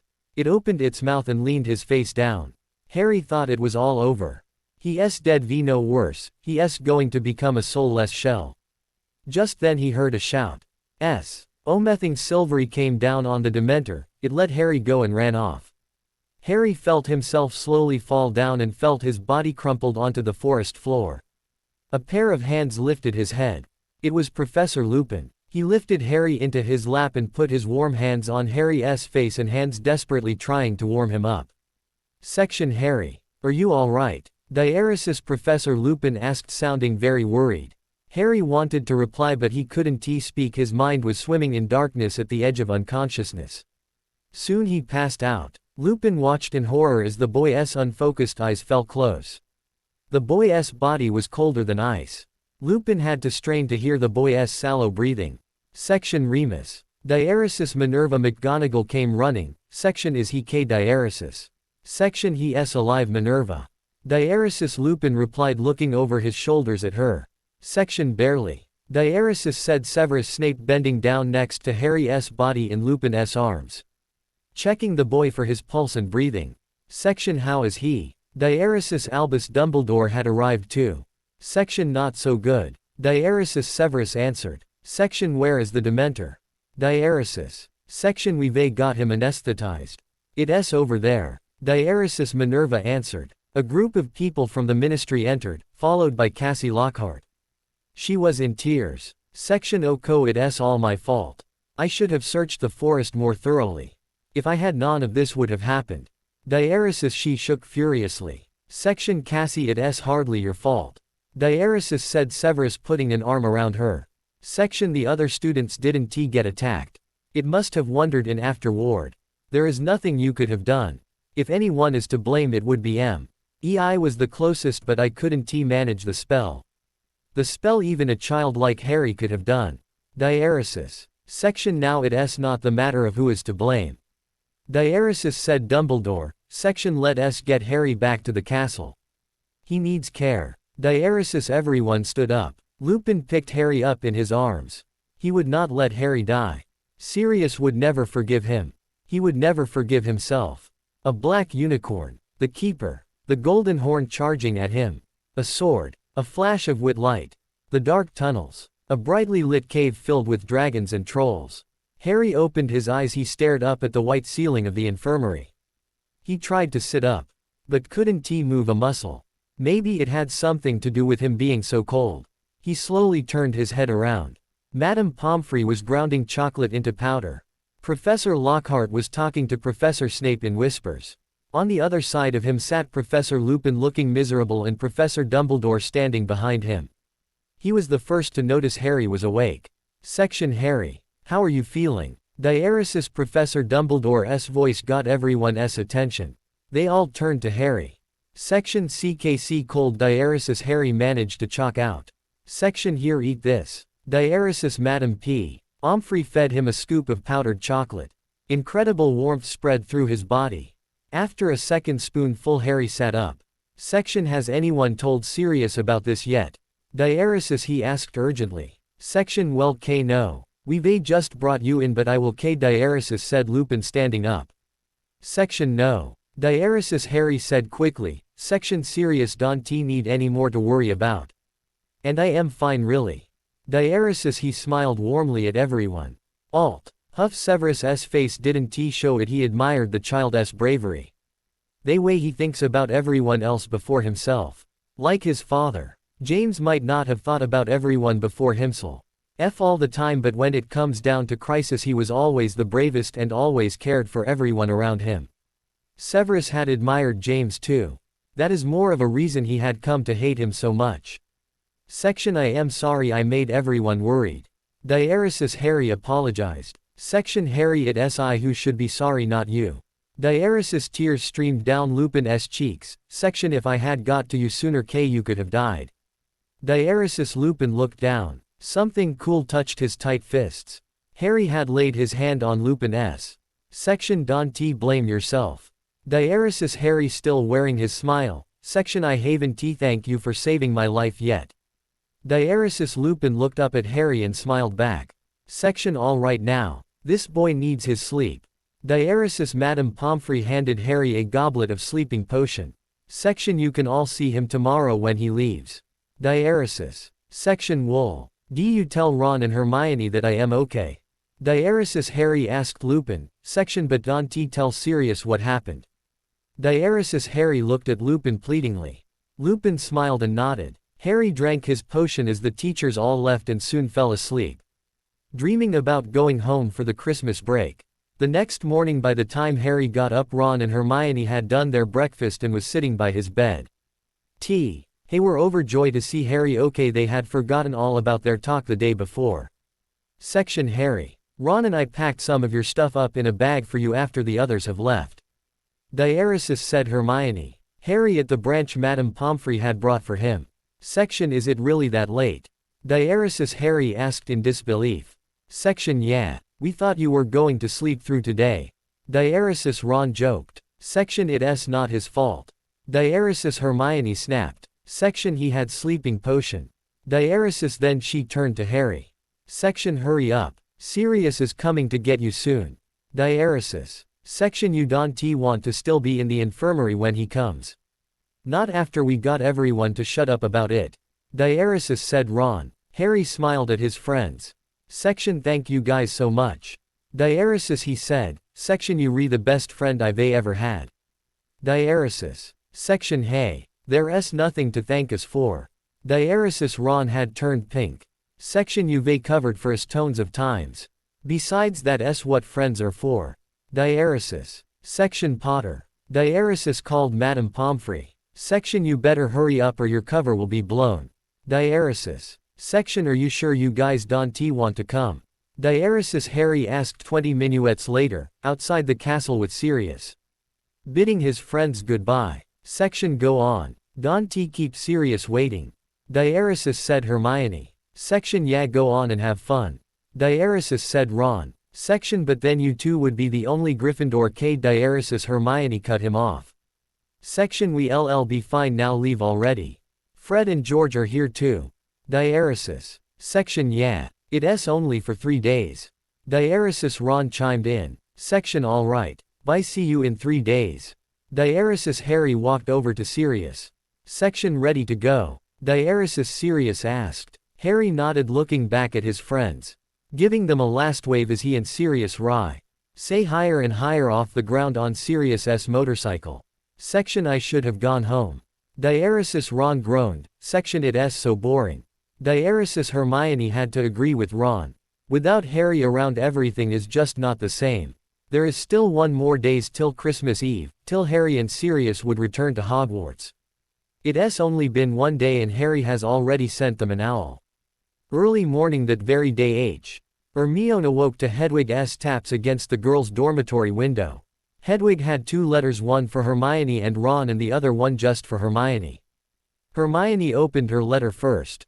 It said, "Dear Hermione, Sirius and I are now in the lighthouse south of Hogsmeade owned by Sirius's old friend Jordan Fair. Professor Lupin is here too. The three of them are having tea inside right now. I am glad to see Sirius so happy. He hasn't been happy for years. I am now sitting outside on the balcony of the lighthouse. Do you know how clear you can see the stars here? And the moon. You should have come with us. It's a bit cold now. But it would be wonderful in the summer. Jordan has invited us to come again in the summer. You and Ron should come. I miss you. I must stop writing now or Sirius would have my neck. I promised him I'd go to bed an hour ago. Good night. Or morning. Since I can find Hedwig now I'll have to send it later. Love, Harry." Hermione didn't show this letter to Ron. Haven exactly told Ron about them being together. In the other letter the content was basically the same without the mushy parts. Hermione was broke out of her thoughts by Ron's moaning. Section Oh Ron. Diaresis Hermione exclaimed when she finally had it. Section Aren't you happy for Harry? I mean he finally gets to go home and spend time with what little family he has. Diaresis Hermione sighed. Section besides he is coming back in 2 days. Diaresis. Section yeah. Harry deserves to be happy. Diaresis said Ron in a tone Hermione had never heard him use before. Section he's been through so much since he was only a baby. He deserves as much happiness as he can get. Diaresis. Section wow. Diaresis Hermione just stared at Ron in amazement. Section what? Did I say something wrong? Diaresis Ron looked at his friend nervously. Section no key just never knew you were mature at all. Diaresis Hermione shook her head as she spoke her words. Section hey. Diaresis Ron protested and made a face at Hermione. Section I take that back. Diaresis. Section yeah you better. Diaresis. Section no I mean the part about you being mature. Diaresis Hermione laughed. Section why you little k Diaresis said Ron laughing chasing Hermione around the common room. Section now I can see why Harry likes you. Diaresis Hermione blushed and she accidentally knocked a rolled up piece of parchment off the table. It sprang open to reveal the map of Hogwarts castle and school ground. Section hey, look. Diaresis said Ron beckoning Hermione over as he picked up the map. Section what is it? Diaresis Hermione asked looking over Ron's shoulders. Section it's a complete map of everywhere in Hogwarts. Diaresis Ron was really excited. Section every single secret passage, hall and door. Think of what we can do. Section how did it get here? Diaresis Hermione wondered. But Ron wasn't listening. Section KWE could sneak into every teacher's office for answers K and K Diaresis. Section Ron. Diaresis Hermione cut him off. Section be serious for a minuet 1tu. Diaresis. Section alright. What? Diaresis Ron shouted irritated by Hermione's nagging. Section it can have belonged to a student. It's way too detailed. Diaresis Hermione observed. Section maybe Fred and George stole it off of Filch. I don't know. Diaresis said Ron. Section I think we should hand it in to the teachers. Diaresis said Hermione. Section after all it could be dangerous. You know like a bait to lure us into trouble. Diaresis. Section do you really think Filch would go through that much trouble just to get us into trouble? I mean be reasonable Herm. Diaresis Ron said with much sarcasm. Section well no. That's not what I meant. Diaresis Hermione said irritated hoping Harry was here so she would have someone on her side. Or would she? Section I mean someone might be trying to lure us out of the castle so they can kidnap us or something. Diaresis. Section Well, we won T, leave the castle. Diaresis, Ron said simply. Section But before we hand it in, can we find a shortcut from divination to potions? We've been late now that we have potions right after divination. Diaresis, that was true, it wasn't T just because the fact T their divination classroom happened to be on the other side of the castle. Professor Snape likes to consider the class officially started as soon as all of the Slytherins, whom they shared their potions with, again. The Slytherins happen to have history of magic in the room just above the dungeon where potions is held. Section Well, K, I suppose we could K for the sake of all K, Diaresis, Hermione started. Section So what are we waiting for? Diaresis, Ron was already climbing through the portrait hole with the map in his hands. Section Let us go. Diaresis. Section I am sure it down here, K, Diaresis, said Ron, his face buried in the map. Section That's what it shows anyways. Diaresis. Section Are you sure? Diaresis, Hermione looked around the dim hall. This is a part of Hogwarts she had never seen. There were no windows and the halls were only lit dimly with torches on the walls. Hermione shivered. Section Do you know exactly where we are, Ron? Diaresis, Hermione was getting really unsure about this. She's not sure she would be able to get back. Section Here, let me see the map. Diaresis, Ron hand it over without protest. Section It's all my fault. Diaresis, Ron started as Hermione looked at the map. Section I shouldn't T have been using the map. If I hadn't T suggest coming here, none of this would have happened. Diaresis, Hermione sighed at the map. Section Oh, Ron. It's okay. I don't T know where we are neither. I've never been to this part of Hogwarts before. Diaresis. Section I wish Harry's here now. Diaresis, Hermione heard Ron say from behind her. Section He would know what to do. He always knew what to do. Diaresis. Section Oh, come on, we can T always rely on Harry. Diaresis, Hermione said, hopping to cheer Ron up. Although she too wished Harry was here. Ron was right, Harry always knew what to do. Or at least he pretended to, and that make everyone much braver. Section Hey, that door looks kind of like the last one we came through. Diaresis, Ron said, exited, pointing at a wooden door with a silver ring-shaped handle on it. It does look like the one they had just went through. Or was it the one before that? Hermione was confused. The twisting and turning path they took had been way too long to remember. Hermione sighed again. Section All right. Let give it a try. It's better than nothing. Diaresis, said Hermione. They walked up to the door. It was unlocked. They easily pulled open the door and stepped in. The passage was no larger than the door was. Hagrid probably wouldn't have fit through it. Inside was total darkness. Section Lumos. Diaresis, Hermione and Ron lighted their wands. They advanced into the dark passage.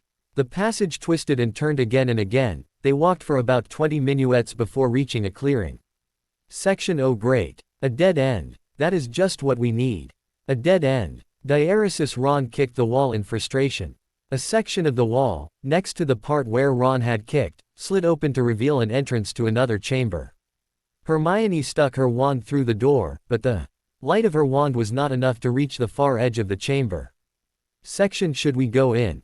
Diaresis, Hermione wondered out loud. Section I guess. Diaresis, Ron replied. Section It's worth a try, and we've got nothing better to do. Diaresis. They stepped cautiously through the door. Hermione walked towards the center of the chamber. She held up her wand like a torch. The light barely touched the edges of the walls, but Hermione could see there were letters carved on the walls. There was a circle on the ground. As soon as Ron joined Hermione in the circle, Hermione felt something in the air altered. Suddenly their wands went out. Section Quick, let us go. Diaresis, Hermione called to Ron. They ran toward the door they had just come through. Only now it's closing. Section No. Diaresis, Hermione cried as they reached the closed door, which shut them in. The wall they touched glowed with white light. Soon all the walls to the circular chamber were glowing. Hermione and Ron backed away from the walls and into the center. A blue ring at their feet circling them started to glow. Around the ring, patterns that extend out all the way to the walls forming some kind of crest started glowing blue too. The floor and the ceiling lighted up. Hermione and Ron soon found themselves floating in the cloud of white light. Beneath them was the crest glowing sky blue. A glorious sounding music could be heard getting louder and sadder. Tears soon flooded Hermione's eyes, for she had never heard such depressing piece being played. She was overwhelmed by the music. She didn't even move her hand to wipe away the tears that are now streaming down her face. Ron next to her was evidently feeling the same thing. Only he did not cry. The music stopped. There was silence within the light and it seemed to have dimmed a little. A voice started singing. It sounded neither young or old, male or female, but it sounds magnificent. The voice sang in a language Hermione didn't know, but she could tell the voice was sad. Sad yet beautiful, like a weeping lark. When the song ended, blue words started appearing in the space. The voice read it out. Section after 14 years the unlucky one still lives to stand for the light. But on the 14th year faith shall decide, who shall win the evil or right. May the 14th year not be his last is all's hope. If he fails all is lost and then we shall all mope. The only ray of light that may aid him is the only thing he has got. And the Dark Lord has not. Diaresis. When the voice had disappeared everything went black and the last thing Hermione felt was her body falling down and down into darkness. Not far away from Hogwarts in the lighthouse south of Hogsmeade. Harry Potter bolt straight up in bed damp with cold sweat and a burning pain in his forehead. That was one weird dream. When Hermione opened her eyes again she was lying on her bed in the Gryffindor girls' dormitory. She slowly sat up. Was that a dream? If that was a dream it sure is strangely real. She looked down at her clothes. She was not in her pajamas and her school robe was covered in dirt. Her hands and shoes were also covered in dust. That wasn't a dream. Hermione quickly rushed down the stairs. At the foot of the stairs where the two staircases meet she almost ran straight into Ron. Section O. Ron. Diaresis. Hermione gasped breathlessly. Section It wasn't a dream, was it? Diaresis. Ron asked, seeming to know what she had thought. Section I don't think so. Diaresis, said Hermione. Section Look at my hands. Diaresis. Section And my robe. And the map. Diaresis. Ron held out the piece of parchment. Section How did we get back here? Diaresis. Section I have no idea. Diaresis. 20 minuets later Ron and Hermione sat in the Gryffindor common room by the cozy fire. It was midnight. They had been gone for a whole day. They are now calmer than they were 20 minuets ago. Hermione's brain was filled with thoughts. Well, they were more questions than thoughts.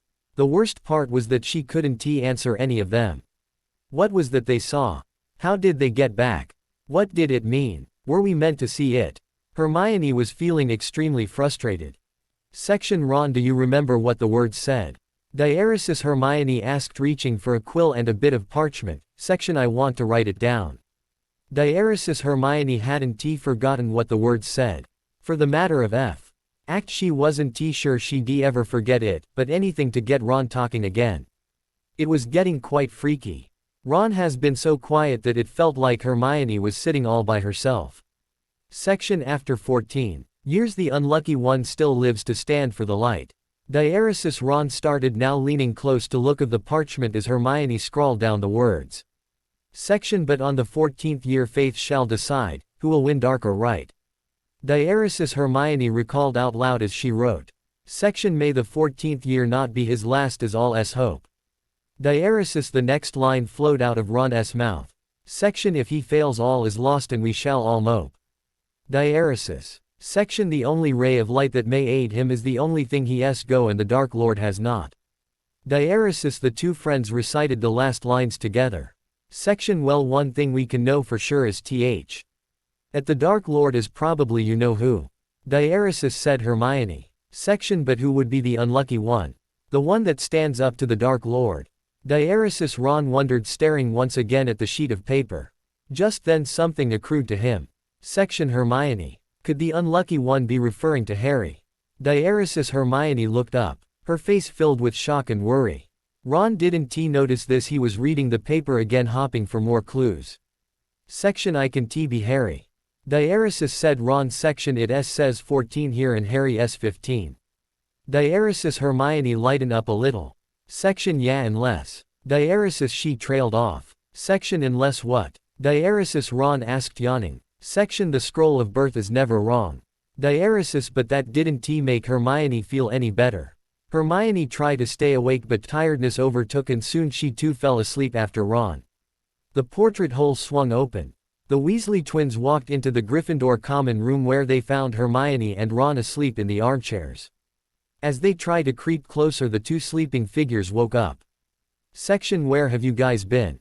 Diaresis Fred asked loudly. Section: Yeah. We flipped the school inside out and upside down searching for you.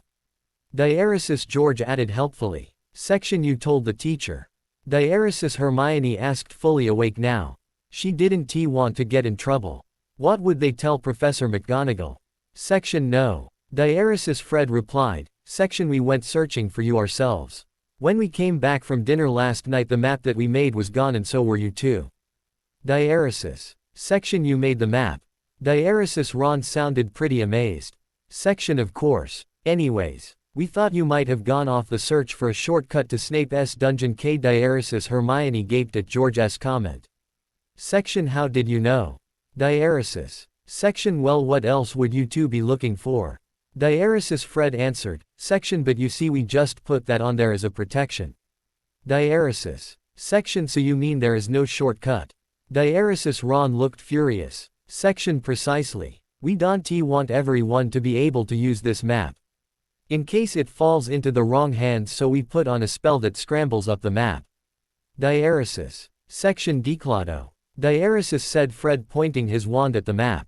Some lines vanished and others appeared. When the change is complete, Fred held it up for Hermione and Ron to see. They were enchanted. Section: Wow. I've never thought you can come up with something like this. Diaresis said Ron, looking at his brothers. Section: Well, baby brother, here's your proof. Diaresis George smiled. Section: See, now that Harry's got the Marauder's map, we've got to have something for ourselves. Diaresis. Section: Speaking of Harry, isn't he coming back today? Diaresis Fred asked. And as if it was a cue, Harry stepped through the portrait hole. Harry looked at his friends. Two of them were covered in dust and the other two looks well as normal as any Fred and George Weasley would look. Section: Hi you all. Diaresis Harry greeted their friends as he walked over to join them. Section: You miss me? Diaresis. Section: Yes. Diaresis. Hermione answered quickly, folding up the piece of parchment that contained the writing from the adventure they just had. There would be no point giving Harry something to worry about. Section: Ron here missed you the most. Diaresis Ron's face turned pink. As he opened his mouth to protest, George chimed in. Section: Yeah. He was pacing this rug, counting the days. We thought he'd worn who threw it. Diaresis. Section: Harry. Diaresis Sir. You's called on the other side of the portrait hole. Section: Would you come out here for a bit? Diaresis Harry stepped out, followed by the others. Section: What is it, serious? Diaresis. Section: You see, something urgent has come up and Diaresis Harry's smile had disappeared from his face. Section: Okay, I am so sorry, Harry. Diaresis Sirius didn't know what to do. Section: It's okay. Diaresis said Harry. He looked up at Sirius again, now smiling. Section: There will always be next Christmas. Diaresis Sirius had lost control of himself. A young boy like Harry could not and would not do anything like this. Sirius cried. Such a kinder spirit should not have to suffer. Harry stepped forward into Sirius's surprise. The boy put his arm around him and hugged him in front of all his friends. Section: I'll see you in the summer then. Diaresis Harry said cheerfully to Sirius. As Sirius walked out of sight, Harry dropped his smile. This was the first decent Christmas Sirius had in a long time. Just before Christmas he has to leave again. He didn't want Sirius to go. Harry's tears are threatening to burst out. But he wouldn't let it win. He could feel his friend's anxious gaze on his back. He couldn't cry now. Even if Hermione couldn't see Harry's face, she knew what he was going through. So she decided to quickly change the subject. Section: Come on. Diaresis, she said to all her friends. Section: I doubt anyone has had breakfast. Let us go before they clean it all away. Diaresis Harry turned. But he was smiling now. Section: Yeah. Come on, let us go. I am starving. Diaresis. The little group of Gryffindors stepped out of the castle. With a bundle filled with all sorts of food they had snuck out of the kitchen. EY had decided to walk out to Hagrid's hut and have breakfast instead. The snow crunched beneath their boot as they walked across a snow-covered field. Apparently it had snowed the night before only. They all been so busy they didn't notice. Halfway across the field little white fluff descended from the gray sky above drifting down all around them. Section It's snowing. Diaresis Hermione was really excited. She stared to dance around the field overcome with joy, until a snowball hit her lightly on her back. She turned to see the boys were pelting each other with handfuls of snow and her attacker was Harry Potter. Section I'll get you. Diaresis Hermione set down the bundle and quickly picked up some snow, packed it into a ball and pelts it at Harry. He ducked and the snowball hit George on the head. Section Hermione's playing. Diaresis George bellowed. The next thing she knew, snowballs flying at her from every direction. As the Weasleys bent down to make some more snowballs, each of them hit with one in the head. They all looked up at Hermione, who shook her head vigorously trying not to laugh. Their gaze turned to the laughing boy beside her. Harry had pelt them with the snowballs. Section It's the Weasleys against you too. Diaresis Ron declared. The friends spend the whole morning in the snow chucking snowballs at each other, their breakfast forgotten. On Christmas morning Harry awoke shivering at the coldness of the room. Ron had insisted on leaving the window open so Hedwig could come in with Harry's present from Sirius. Harry looked around. Hedwig was not there, but there's a heap of packages. Section Merry Christmas. Diaresis, said Ron sitting up in bed as Harry got out of bed and closed the window. Section Merry Christmas. Diaresis, Harry replied. Section O. Diaresis, Ron remembered something. Section Hermione said you have to open your presents here before you go down to the common room. Diaresis, Ron had a smile on his face. Section All right. Diaresis, Harry sat on his bed and stated to open his presents. The first package he on the top of the pile was from Harry's aunt and uncle. They were so happy to get rid of Harry they sent him 2 50-pence pieces. The next package Harry opened was from Hagrid. Inside the thick brown paper was a white wolf fashioned out of a stone V, obviously by Hagrid himself. Harry knew as soon as he picked up the next package that it was from Mrs. Weasley. Inside was a green jumper hand-knitted. Every Christmas Mrs. Weasley has given Harry one. Section O. Diaresis, Harry looked up at Ron's excited shout. He was holding up his jumper. It was like all the other ones he had received, but it wasn't tea maroon this time. It was sky blue. Section She finally changed the color. Diaresis, Ron took off the note pinned to in and read. Section I am sorry but I couldn't get any more maroon yarn so I had to use blue. Well, it looks like I lucked out this time. Diaresis, Ron quickly pulled it on. Harry did the same before they tear into the delicious fudge and pasties Mrs. Weasley has sent with the jumper. Harry opened his next present. It was from Ron and his brothers. Under layers of paper lay a box that looks like a book. On the cover it read Weasley's Wizard Wheezes. Harry smiled as he opened the box. He had funded George and Fred last year. On the inside cover it said, "Funded by Harry Potter v. The Boy Who Lived." Inside the box was tongue toffees, fake wands, canary creams, hair twister gum, disappearing bookmarks, the Book of Insults V, which insults anyone that reads it, and a lot of other things Harry has never seen before. Harry knew he would have fun with this. There were only 2 parcels left at the foot of Harry's bed. He reached for the bigger one. He tore off the first layer of brown paper to reveal a rectangular package wrapped in beautiful Mugler wrapping paper. It was from Hermione. He carefully opened it. Inside was a large box of chocolate. Frogs v. Hermione had always given him sweets every Christmas. Under that there was a book. The title almost made Harry fall off his bed. Harry Potter v. The Boy Who Lived, but the author done the job of getting Harry to fall off his bed. Harry was so shocked. He rubbed his eyes vigorously, but the letters on the cover didn't change a bit. It still read by Hermione Granger. Ron was laughing so hard that he too fell off his bed. Section You know about this? Diaresis, Harry asked his best friend. Ron was laughing so hard at the expression on Harry's face he couldn't answer. All he did was nod. Section So S is what you two have been trying to hide from me. Diaresis, Harry sounded a bit angry. Section Don't worry though. Diaresis, said Ron. Section There's nothing embarrassing or personal about you in there. It's a really big hit too. Flourish and Blots sold out 700 copies on the first day, which was 2 days ago. Diaresis, Ron held up a newspaper clipping for Harry to see. Section People are bagging for a copy of the book with both Hermione and your signatures on it. Hermione told her readers that it would have to be some times during the Christmas break in Hogsmeade. That is if you agree to go. Diaresis. Harry just stared. Section open your last present. Hurry up and we'll go down to the common room. Hermione's waiting. Diaresis. Harry quickly took his last bundle.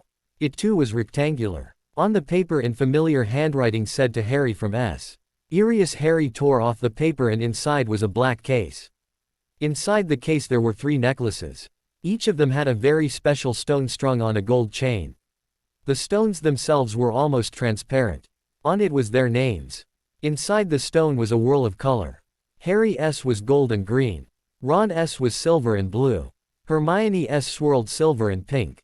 Harry shut the box and started collecting up his present. Section come on. Diaresis. Harry said to Ron. Section let's go to Hermione. It's a present from Sirius to all of us. Diaresis. Section Merry Christmas. Diaresis said Hermione as the boys enter the common room.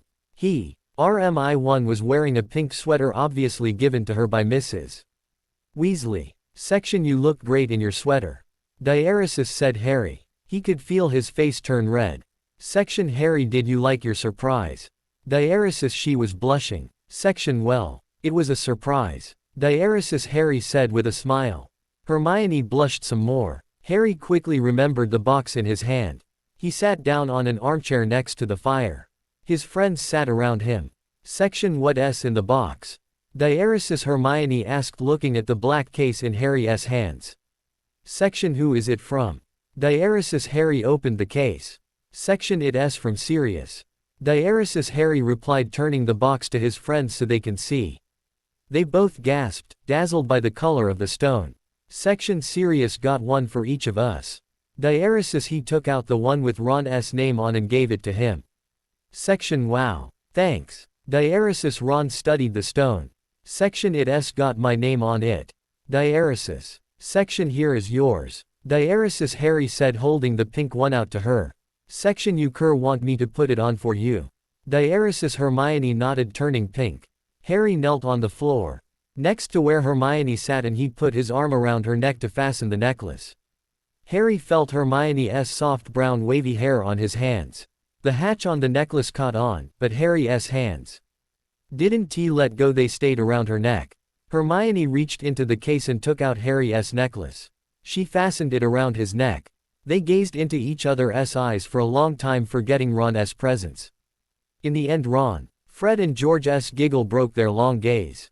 Section don't mean to break you two lovebirds up, but if we don't get dressed and get down to the Great Hall we will miss the feast. Diaresis said Ron. The Great Hall was filled with many Christmas trees all decorated with different themes. 1,000 candles floated in mid-air and sparks kept appearing in the space around them. One single table was covered with piles of every kind of potatoes, mounds of buttered peas and corn, huge fat roast turkeys placed all down the long table. There were wizard crackers lined up in heaps down the table. The teachers were already seated on one side of the table. Professor Lupin was sitting among the teachers. The other students were there too. There were very few people staying this year. There were 1 7th year from Slytherin, 2 Hufflepuff 3rd years, and 2 Ravenclaw 6th years. The Gryffindors had the most with 5 people.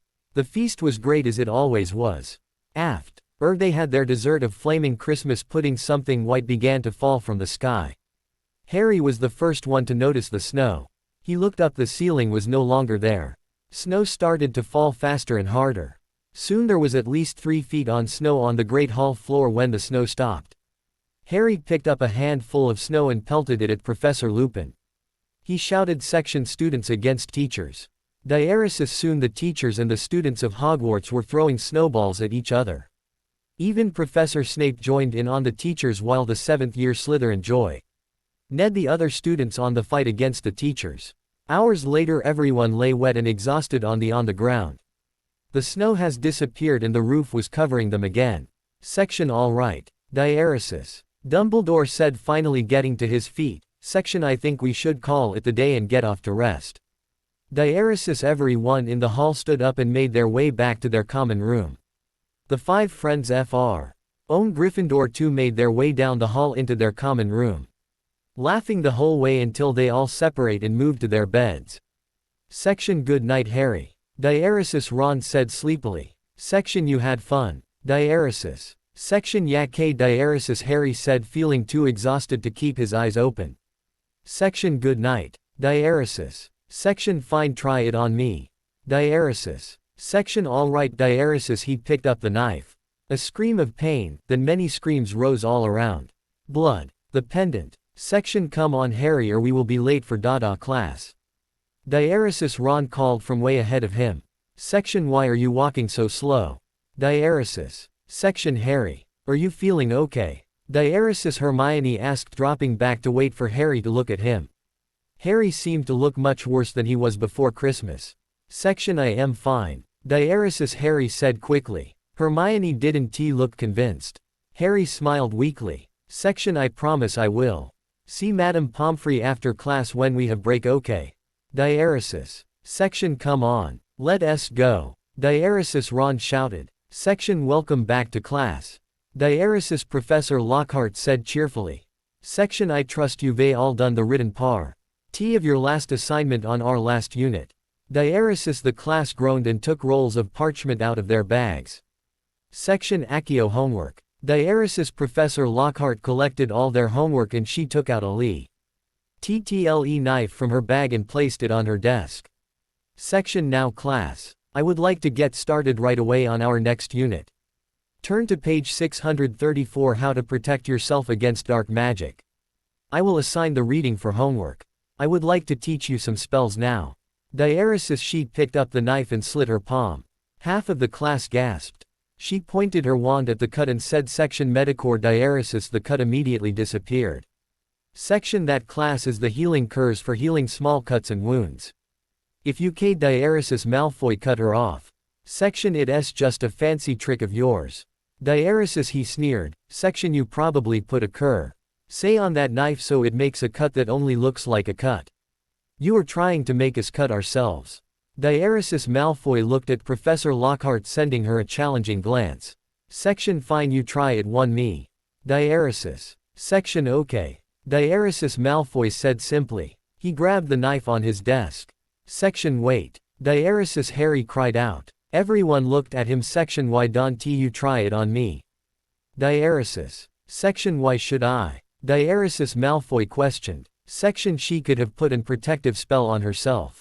So why not try it on me? Diaresis Harry challenged. Hermione and Ron were confused. Suddenly, their stones both begin to glow around their necks. Section all right Potter. Diaresis. Malfoy laughed before Professor Lockhart had a chance to object. Section you have a death with. Diaresis he mouthed to Harry. Something glimmered at the collar of Malfoy's robes. Section no Harry. Please. Don't go. Diaresis. Said Hermione quietly pulling on Harry's sleeve. Section he would try and hurt you. Diaresis Ron agreed with Hermione silently. Section I have to go. Besides their SA teacher he wouldn't dare. Diaresis Harry said to his friends then walked forward. Malfoy stood at the front waiting with the knife. Without a word Harry walked over and pulled up his robe sleeve. He braced himself for the blade's contact with his flesh. He wanted to close his eyes. But he could not and would not show fear to Malfoy. He watched as Malfoy jabbed the sharpened piece of metal deep into his flesh. Blood flowed freely onto the floor as Malfoy pulled out the blade. Screams and gasps rose all around him. Harry's arm shook in effort to keep it still held out in midair. Section Draco Malfoy I order you to stop this instance. Diaresis Professor Lockhart screamed, but Malfoy didn't move. He pointed his wand at Harry's wound and said Section Inflatus Diaresis. Harry's wound split open. It didn't stop until the horrible gash has gone all the way up and down Harry's arm. The bones in Harry's arm shattered into 1,000 pieces. Harry couldn't stay standing for the pain was overwhelming. He felt his legs buckle beneath him and he collapsed onto the floor. Ron and Hermione rushed to his side to help him up. Section Ron and Hermione dears please take Harry to the infirmary. Diaresis Professor Lockhart instructed. Section the rest of you just sit and do your homework till class end. And Malfoy you come with me.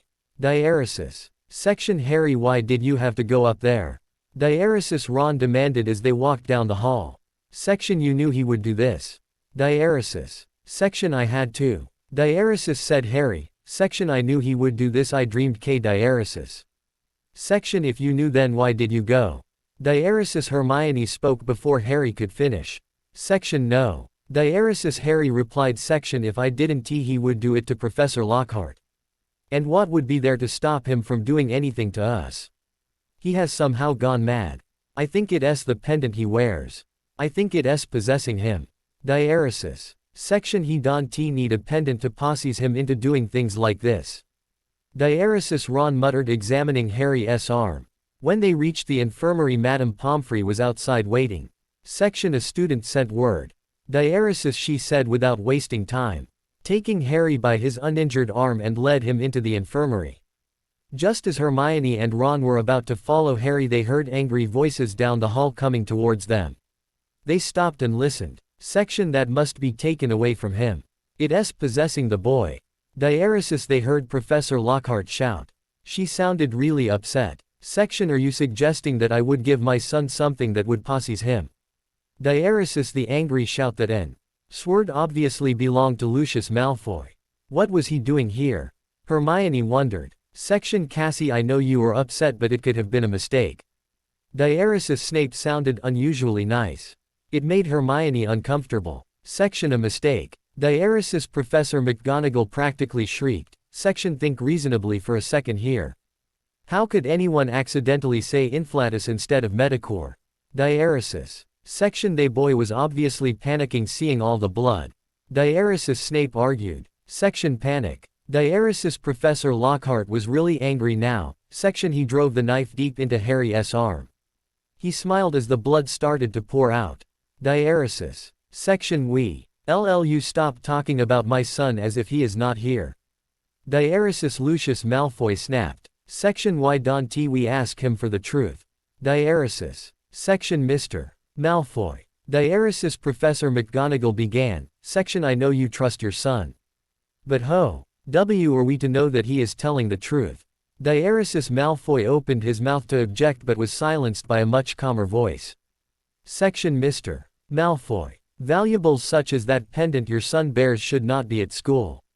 Diaresis, said Dumbledore. Section Someone might attempt to steal it. I suggest you hold on to the admirable pendant for your son and return it to his possession over the summer. Diaresis. Lucius Malfoy didn't have anything to say. He took the pendant off Draco's collar, turned and left. Section Serves would you see to Mr. Malfoy here? Diaresis, Dumbledore instructed. Snape gestured to Malfoy and he followed close behind Snape down the hall. Section No, we must go see how Harry's doing. Diaresis, as they walked down the hall toward the infirmary, Ron and Hermione quickly ducked in through the doors. Once inside, Hermione hurried to Harry's side. He looked tired, there were traces of cold sweat on his brow. His face was pale, his eyes closed, but the ugly wound on his arm has been closed. Harry seems to have sensed her presence. Beck. He opened his eyes and looked straight at her. Section How are you? Diaresis, she asked softly. Her voice washed over him like a wave of cool water. The ache he has in his arm seemed to have lessened. Section Better. Diaresis, he said, smiling at her. Behind her, Dumbledore, Professor Lockhart, Professor McGonagall and Ron have also arrived. Section Oh Harry. Are you all right? Diaresis, Professor Lockhart sounded extremely worried. Section I am fine. Diaresis, Harry answered smiling. But Professor Lockhart went on frantically. Section Oh, this is the second time. And both in my class. You could have been killed. Twice. I can see why they say this position is cursed. Okay, Diaresis. Section Professor Lockhart. Diaresis, said Harry. Lockhart stopped and looked at him. Section There's no such thing as a cursed position. If anything is cursed, it's me. Thing like this always happened to me. But at least you didn't try to kill me like all my other teacher, with the exception of Professor Lupin. And personally I think you are a great teacher. Diaresis, Harry's words seemed to have reached her heart. For she burst out crying but smiled. Section Harry. Would you tell me why you volunteered as the test subject? Diaresis, Professor Dumbledore asked with a twinkle in his eyes behind his half-moon glasses.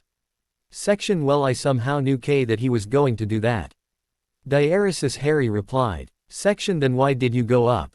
Diaresis, Professor McGonagall exclaimed. Section No. Not to me. Diaresis, Harry explained. Section I dreamed that Malfoy would do that, but not to me. To Professor Lockhart. Sir, Malfoy was possessed or something. The Inflatus curse is one requiring a high source of magic. I think the pendant is the source. In my dream, after he hurt Professor Lockhart, he started hurting everyone else. There was no one there to stop him. So I volunteered to prevent this from happening. Diaresis. At this, Harry could see Professor Lockhart bursting out into tears again. The others were all silent. None of them knew what to say. Harry put his hand on the crying professor's tightly clutched hands.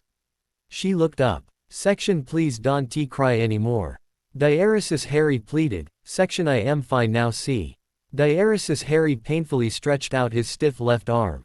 The effort involved made him wince. Even if the wound is closed, the flesh was still tender and it's painful to move.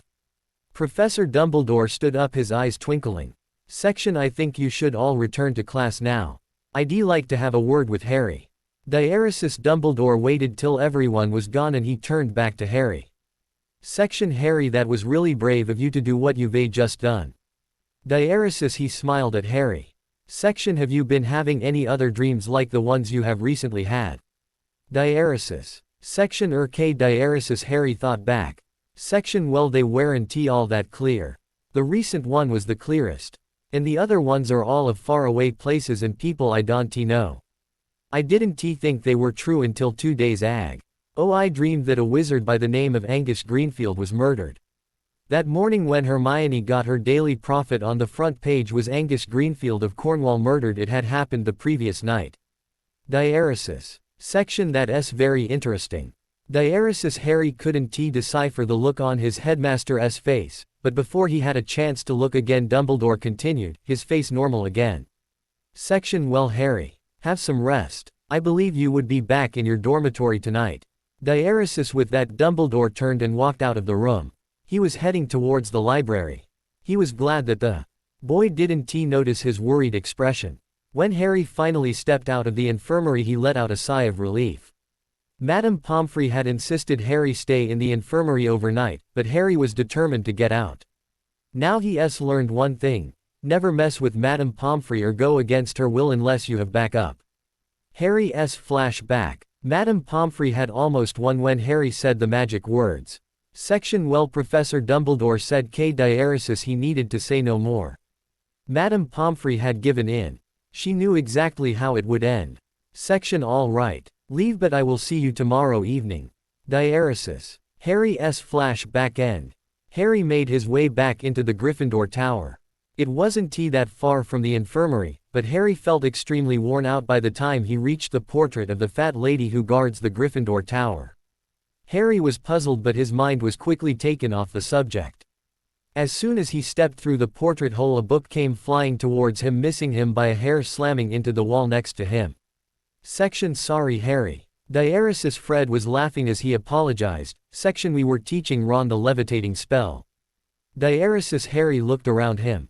That was when he noticed there were books, parchments, quills, and even some small furniture lying around the common room. They must have really been practicing. Section Harry. How are you feeling? Diaresis. Hermione asked, rushing to greet him. Section I am fine. Diaresis said Harry, giving Hermione a hug. Section Harry. Give us a hand. Diaresis. George called. Section We need to clean this up. Diaresis. Hermione and Harry sighed and pulled out their wands. Section Densuego. Diaresis said Harry, pointing his wand at a flower vase. The vase rose up slowly into the air. Then it dropped to the ground and shattered. Everyone in the room turned and looked at him. Harry himself stood in shock. His magic didn't work. Hermione instantly understood what had happened. Section Harry. It's no time to play around now. Diaresis. She said quickly to cover for him. Section We need to get this cleaned up before we go to bed. Diaresis. Section Sorry. Diaresis. Harry caught on and played along. Everyone turned back to work, totally forgetting the Resent incident. In minuets, the room was once again restored to normal. Harry and Hermione followed behind the others upstairs. Section Thanks. Diaresis. Harry whispered, still looking worried and puzzled. Section It's okay. Diaresis. Hermione replied. Section Don't worry about it. You're probably just tired. Diaresis. Section Yeah, probably. Diaresis. Harry felt really unsure. Section I hope. Diaresis, he added to himself in a quiet whisper. Section Harry. Diaresis, Harry's best friend, studied him closely. Section, are you sure you are all right? I mean K. Diaresis. Section, oh come off it, Ron. I am fine. Diaresis, Harry said for the 100th time. Section, besides Malfoy is pulled from class, remember? Diaresis. Section, but your magic, K. Diaresis, Ron argued. Section, look. Diaresis, Harry took out his wand and pointed it at Ron's book bag filled with books. Section, Densuego Diaresis, the bag went shooting up in the air, whirled around the torch nearest to them. Missing the flames only by a hair, it flew safely back into Ron's arms. Section, that was quite a show. Diaresis, Hermione said, clapping as she walked towards them. Section, see, it works. Diaresis, Harry smiled weakly. The smile was fake though. Right then, smiling is the last thing Harry felt like doing. Harry felt scared and puzzled. How come he feels so tired after such a simple spell? Section, Harry. Diaresis, Hermione's concerned voice snapped Harry out of his thoughts. Section, are you all right? Diaresis. Section, oh sorry. Diaresis, Harry smiled again. Section, did I dose off on you guys again? Diaresis, seeing his friends still unconvinced, he quickly changed the subject. Section, you know we'd better be getting to class or we'll be late. Diaresis. Section, all right class, take out the dark forces. A. Guide to Self-Defense and turn to page 196. Diaresis, Professor Lockhart said as the class settled down to begin. Section, Mr. Potter, please read the first paragraph above the picture. Diaresis, Harry opened his book and begins to read. Section, the dark mark is K. Diaresis, Harry saw the glimmer of the piece of glass with the dark mark, the jet black branding on Wormtail's arm, and heard Voldemort's laugh. Harry felt a sharp pain in his chest where the glass had cut him and from the scar on his forehead. Soon everything went black. Section, Harry. Diaresis, Harry felt a cool hand against his face. He looked up and saw Professor Lockhart and all his other classmates looking down at him. He sat up. Section, Harry dear, are you all right? You gave me a right. Diaresis, Professor Lockhart looked extremely pale and frightened. Section, you dropped your book and passed out, grabbing at your chest, gasping for breath. Diaresis, the professor looked as if she was going to pass out. Section, I am fine professor, but I think I will go to the infirmary. Diaresis, Harry slowly got up with the help of many hands reached out to support his swaying body. Section, Ron sweet and Hermione dearest, would you two be kind enough to escort him? Diaresis, Professor Lockhart took in a deep breath. Section, all right class, back to your seats. Diaresis. Section, Harry. Diaresis, Hermione asked as she and Ron led Harry slowly down the corridors. Section, what happened? Diaresis. Section, I don't really know. Diaresis, Harry spoke shakily. Section, 1 second I was reading. The next second I found myself back in the Great Hall with the glass flying around, then the graveyard with Voldemort. Diaresis, Harry paused to gasp for breath. Section, and my chest hurt, my scar too. K. Diaresis, at though. Say words. Harry felt his knees weaken and almost buckled. Ron and Hermione quickly reached out to steady him. Section, maybe we shouldn't go to the infirmary. Diaresis, Ron suggested. Section, maybe we should go straight to Professor Dumbledore. Diaresis. Section, yeah I think so. Diaresis, Hermione agreed looking at Harry. Her face filled with worry. Section, I am fine now Herm. Diaresis, Harry said weakly, trying as reassuring as possible. Section, all right let us go. Diaresis. After trying half a dozen different suites names they got to the door of the headmaster's office. Section, Professor Dumbledore. Are you in there? Diaresis, Hermione called as Ron pounded on the heavy wooden door. Harry stood behind them. Suddenly he felt as if something was sucking the life out of him. He felt faint and his knees gave away. As he fell back a pair of strong arms caught him.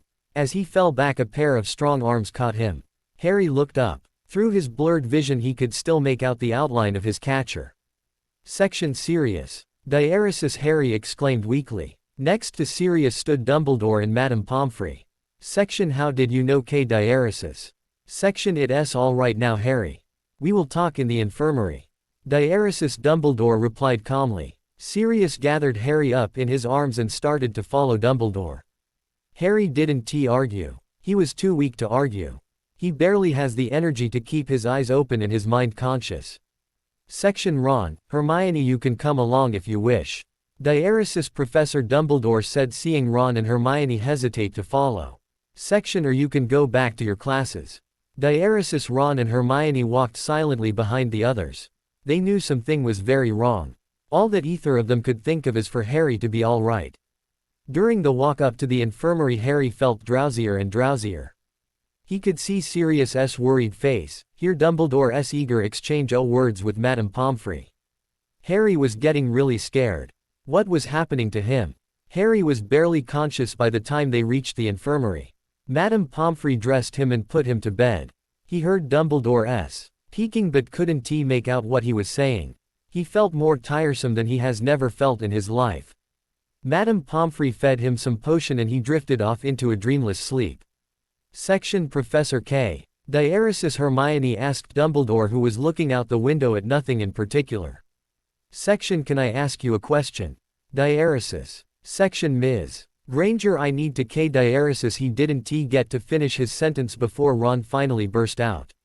Section, you've asked us many questions and we've answered them to the best of our knowledge. Now it's your turn to let us know what's going on with Harry. Diaresis. Ron's determination amazed him as much as it did others. Dumbledore now looked at them with sad eyes, but remained silent. Section, Professor K, please. Diaresis. Hermione pleaded, on the verge of bursting into tears. Section, oh all right, Diaresis. Dumbledore sighed. Section, I suppose you have the right to know. Section, as he spoke his face became sadder. Section, Voldemort is back and this time he is attacking openly. We got news from the Ministry of Magic. Voldemort has gathered demons, evil witches and wizards, and creatures of dark magic. The planning of the attack is underway. It's just a matter of time now. Diaresis. The two gaped at the news. Section, he's got his body back, but how did he regain power so fast? Diaresis. Hermione asked. Section, that's what we were wondering too until now. Diaresis. Dumbledore looked over his shoulders at Harry's still form. Diaresis, as you mentioned earlier, Harry's been looking drowsy and lately his magic wouldn't work. Well, there is a curse. It's called Lichen. It originated from ancient Egypt, created by a wizard named Sentio Prospect. His name means the J.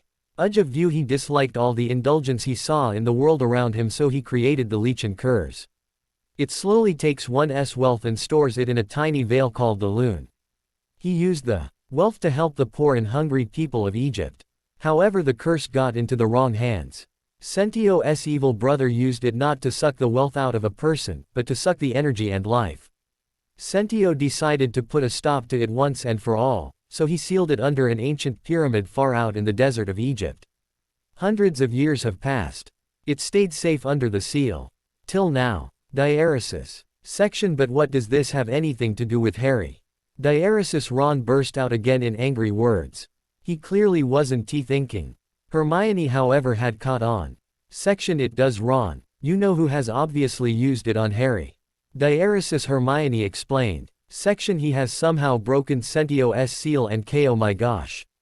Diaresis. Hermione burst into tears. Section, but why Harry? Diaresis. Ron asked as he caught on. Section, why not a grown-up wizard?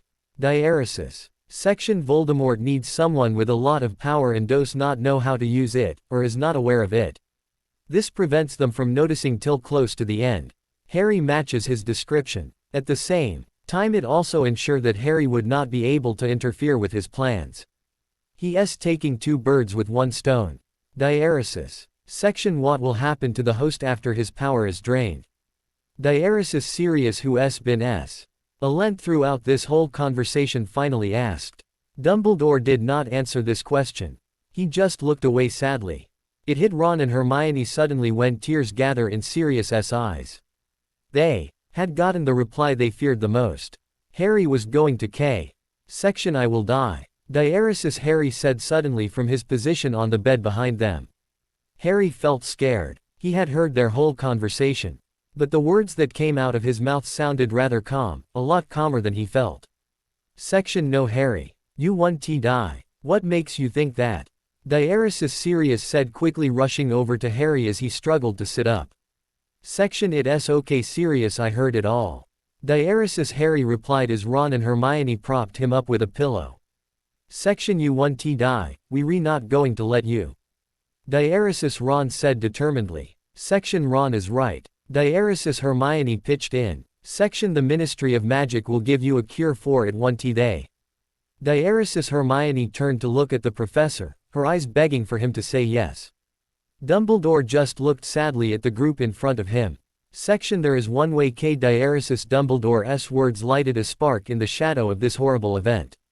Section the host has to seize the loon before the last drop is drunk. The moment the loon is captured the curse is lifted but to reach this loon well it's almost impossible especially in his present state. There are two guards to the loon. First the keeper, no one knows much about the keeper so I cannot help you there. The next guard is in the chamber where the loon itself is kept. There will be 4 trolls and 2 fire-breathing dragons, they too will disappear as the curse is lifted. Diaresis. Section that's great. We can just bring Harry there and everything will be fine. Diaresis Ron was really excited. Dumbledore however was not. Section the only thing is we don't know where. Diaresis Dumbledore said the dreaded words. Section but we can Diaresis Hermione argued, but was cut off by Harry. Section it's all right Hermione. Diaresis Harry said with a weak smile. Section besides I don't want anyone else dying for me. Diaresis his voice was now totally emotionless just like his face. Section oh Harry Diaresis Hermione winced at Harry's blank face. She knew she could say something that would convince Harry it wasn't his fault that Cedric died. But all her words failed her. She knows that every word she says would just build onto his pain. Section Harry it's not your fault. Diaresis said Ron obviously knowing what his best friend was thinking. But his confrontation caused Harry to react in an unexpected way. Section no. Diaresis Harry turned around to face them all screaming. Section it is my fault if I had backed out to start with none of it would have happened. And it was my idea that we take the cup together. It's all my fault. He needn't have died. He shouldn't have died. Diaresis after his outburst he buried his face in his hands leaving the crowd in shock. Hermione was shaken Harry has never showed them this side of him, now it's finally exposed. Hermione understood with the mix of feelings he's got stored up inside him it's hard to hide. Hermione only wish Ron understood too. Ron was looking bewildered. Madame Pomfrey was crying along with Sirius who's also trying desperately to comfort the crying Harry. They both felt pain to see a young child suffer this way. Dumbledore, like Hermione, had saw through him. He just stood and shook his head, staring out the window he sadly muttered to himself. Moments later Harry seemed to be more or less himself again. He stopped crying and had a smile on his face. Section I am sorry Ron Diaresis he apologized. Section I was just so mixed up and Diaresis. Section it's okay. Diaresis Ron smiled. Section but I am never going to let you forget this though. Little Harry sa cry baby. Diaresis Harry laughed. Section that's not very nice. Diaresis said Hermione. Section I was only joking. Diaresis Ron added quickly. Section C it got him to laugh. Diaresis Hermione smiled as they watched the boys laughing away she couldn't help but join in. For the next few days when Hermione and Ron are not in class they are by Harry's bedside trying to get all the laugh out of him they can. Although much of the time they found Harry asleep. The time Harry spent unconscious grew longer and more frequent each day. While he's awake Harry insisted on keeping up with his studies. Hermione kindly volunteered to help him, but it was hard to get through a whole lesson at a time since he kept falling into periods of unconsciousness during the teaching. Section please don't tell anyone about the fact that I am dying. Diaresis Harry told his friends. Section but everyone's really worried about you.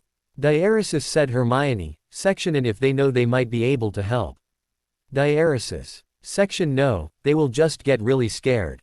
Diaresis Harry's words are followed by vigorous coughs, causing him to gasp for air. Section but what should we tell Wood? Diaresis Ron asked. Section the Quidditch tournament is cancelled this year, but he and the rest of the team has been asking about you ever since you came in the hospital wing. Diaresis. Section what did you tell him? Diaresis. Section we told Wood that you went home with Sirius to settle some business Diaresis Hermione replied. Section that's what we've been telling everyone. Diaresis. Section the teachers. Diaeresis. Section no. Dumbledore spoke to them. Diaeresis Ron answered this time. Section Hagrid. Diaeresis. Section we told him the same thing that we told everyone else. Diaeresis Hermione looked disappointedly at Harry. Harry felt bad lying to his friends, but it was all for the best. Section but it's not for the best. Diaeresis Hermione said as if she had just read Harry's mind. Section I have to go now. Diaeresis said Ron cutting short their conversation. Section detention with Snape. Don't think I'll live through this one. Diaeresis with that he left. Section Harry K. Diaeresis Hermione turned back to Harry. Section IHEA. Wrote from Sirius that you refused to take Madame Pomfrey's potion last night. Diaeresis Hermione looked hurt. Section Herm K. Diaeresis Harry tried his best to smile with his headache. Section thank you for the potion. Cough but. Replacing my powers is like feeding Voldemort with power and it will make him cough even harder cough to defeat. Diaeresis at this point Hermione turned away. She knew Harry was right, but it seemed so unfair that Harry has to suffer all this. Tears slid down her face. Harry let out a series of coughs that he's been trying to hold back. It made Hermione turn, forgetting to wipe away the tears on her cheeks. Hermione helped Harry back down to his lying position. Section Hermione K. Diaeresis Harry said painfully. Section there's not need for tears. Diaeresis he weakly reached up and wiped away the tears on her face. Hermione's hands found Harry's and she grasped it as if she could hold him from death. Was slowly approaching him. Even though no one can be sure when, but sooner or later Harry is going to die. Section it's just so unfair. Diaeresis Hermione's voice trembled. Section you suffered way more than your share already. Diaeresis tears were streaming out of her eyes. Section your parents died when you were only a baby. You had to live with you horrible aunt and uncle and K and finally now that Sirius's name is clear you're going to K. Diaeresis Hermione is now sobbing out of controlled. Section all your life you've been suffering. Diaeresis. Section don't think that. Diaeresis Harry struggled into a half-sitting position and hugged Hermione. Section remember what you said. I am not going to die. It will be like the old times. School, Quidditch, hanging out. And I haven't suffered all my life. I met you guys and I am at Hogwarts. What could I ask for more? Diaeresis Harry said softly, drying her tears. Section you should go to dinner now. They fixed something extra special today because it's one of the teacher's birthday. Diaeresis Hermione stepped out of their embrace. Section remember to bring me some if it's good. Diaeresis Harry joked. It put a small smile on Hermione's sad face. Section I will. Diaeresis Hermy. One leaned over and kissed Harry lightly on the lips, turned her heel and headed towards the door. Harry, filled with exhaustion, soon fell asleep. That night when Sirius returned to the infirmary he found his godson deep in slumber. Harry's face was paler and he seemed thinner than Sirius remember. His friend Ron and Hermione were by his bedside watching him. Section how is he? Diaeresis Sirius asked Hermione. Ron was asleep. Section he's been unconscious ever since I left him before dinner. Diaeresis Hermione replied looking rather worried. Section he'll be alright. Diaeresis Sirius said pointlessly, for the both know Harry may never be alright again.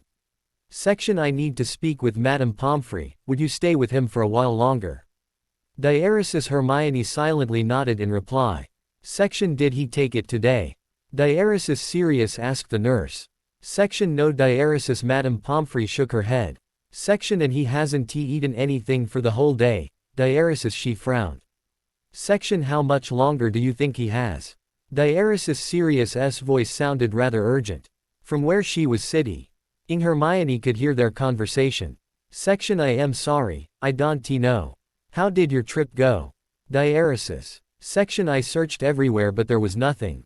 Diaeresis Sirius sounded like he's ready to give up completely. Section you need rest too. Diaeresis Madame Pomfrey said comfortingly. Section you don't want Harry worried about you now, would you? Diaeresis. Section alright. Diaeresis Sirius walked back towards Harry's bed. Section I want to stay with him for a while. Diaeresis. Section I guess we'll be leaving then. Diaeresis Hermione got up and woke up Ron. They gathered their stuff and left.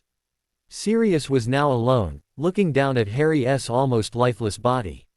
I am sorry, Ames, he thought. Lily, I am so sorry. I couldn't protect him. Suddenly Harry's eyes fluttered open. He smiled up at his godfather. Section Hi. Diaresis. Harry's voice sounded no more than a whisper. Section How are you? Diaresis. Sirius asked. When Harry didn't answer, he moved the cup of potion to Harry's lips.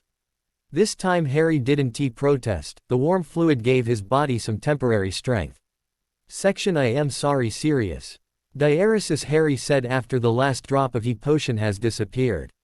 Section What is there to be sorry about? Diaresis. Sirius helped Harry up into a half-sitting position. Section You've worked so hard, and now you are finally free. But I can go home with you. Diaresis. Tear flowed from Harry's eyes. Tears he had kept back for a long time. Section You went through so much for us. You got it, house and everything. And now I can repay you. Instead I made more trouble. Diaresis. Harry's words were stopped by Sirius's hug. Section Stop. Diaresis. Sirius couldn't listen to it anymore. Section Don't blame yourself for things that you can help. Diaresis. Sirius's tears flowed down his cheek. It blended with Harry's. Section And if you want to go home we can leave now. Diaresis. Section My home is wherever you are. Diaresis. Harry said quietly, still crying. Section And mine is where you are. Diaresis. Sirius replied. The two held on to each other in a tight embrace, weeping their tears of happiness and sorrow as the pale face of the moon gently looked down upon them. Dumbledore and Madame Pomfrey turned and left the two godfather and son alone. The days have passed ever so quickly. Soon it was the Easter break. This year all the students were sent home except for Ron and Hermione. There were no joyful celebration or cheery voices. The school was melancholy and hollow. Not even the occasional sunshine could warm up the cold spirit of the place. Dumbledore has arranged for Ron and Hermione to stay in the hospital wing. They were told not to roam around the castle by themselves. Ron and Hermione didn't care. The only two places they were ever at were by Harry's bedside or in the library. Harry only got worse and worse as the days go on. Most of the time he was unconscious. Sirius spends more and more of his time wondering, in search of the cure for his beloved godson. Section It's so quiet here, it's starting to creep me out. Diaresis. Ron said to Hermione on their way to the library one day. Section It's too quiet for my taste too. Diaresis. Hermione shivered, looking around the dimly lit corridors. In the past years this corridor would be decorated with smiles and saturated with laughter. Now the only things in here to greet them are the dim lights from the high windows and scarce creaks of the door hinges. Unexpectedly, out of the corner of her eyes, Hermione saw a ripple in the air in front of the double door to the Great Hall. Section Did you see that? Diaresis. Hermione asked Ron, who was also staring in disbelief at the door, furiously rubbing his eyes. Section It's defiantly not a trick of light. Diaresis. Ron asked as the air rippled again.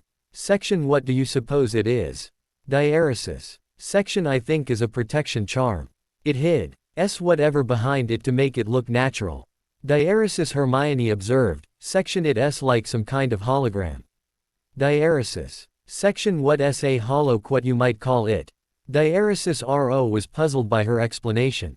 Section Never mind. It's like the thing at King's Cross Station at the ticket barrier. Diaresis. Hermione explained as she stepped towards the Great Hall door. Ron followed. The air around them quivered as they got closer and closer to the protection. Hermione reached out and reached for the door, but instead of feeling the hard wood beneath her hands she felt space. Hermione looked at her hand, as she thought her hand had disappeared. Slowly she walked through the quivering wall, beckoning Ron to follow. When they passed through the protection they saw another set of doors that lead to the Great Hall. This time when Hermione reached out for it she touched the cold metal handle. Hermione opened the door a crack and peered inside. The Great Hall was filled with grown-up witches and wizards. Section You can bring the students back. Diaresis. Fudge's angry voice cried out through the crowd. Ron and Hermione could see him red-faced sitting at the high table next to Dumbledore. Section It's just making it easier for the Dark Lord to do his work. Diaresis. Section It's safer for the children to return. Diaresis. Dumbledore said rather calmly.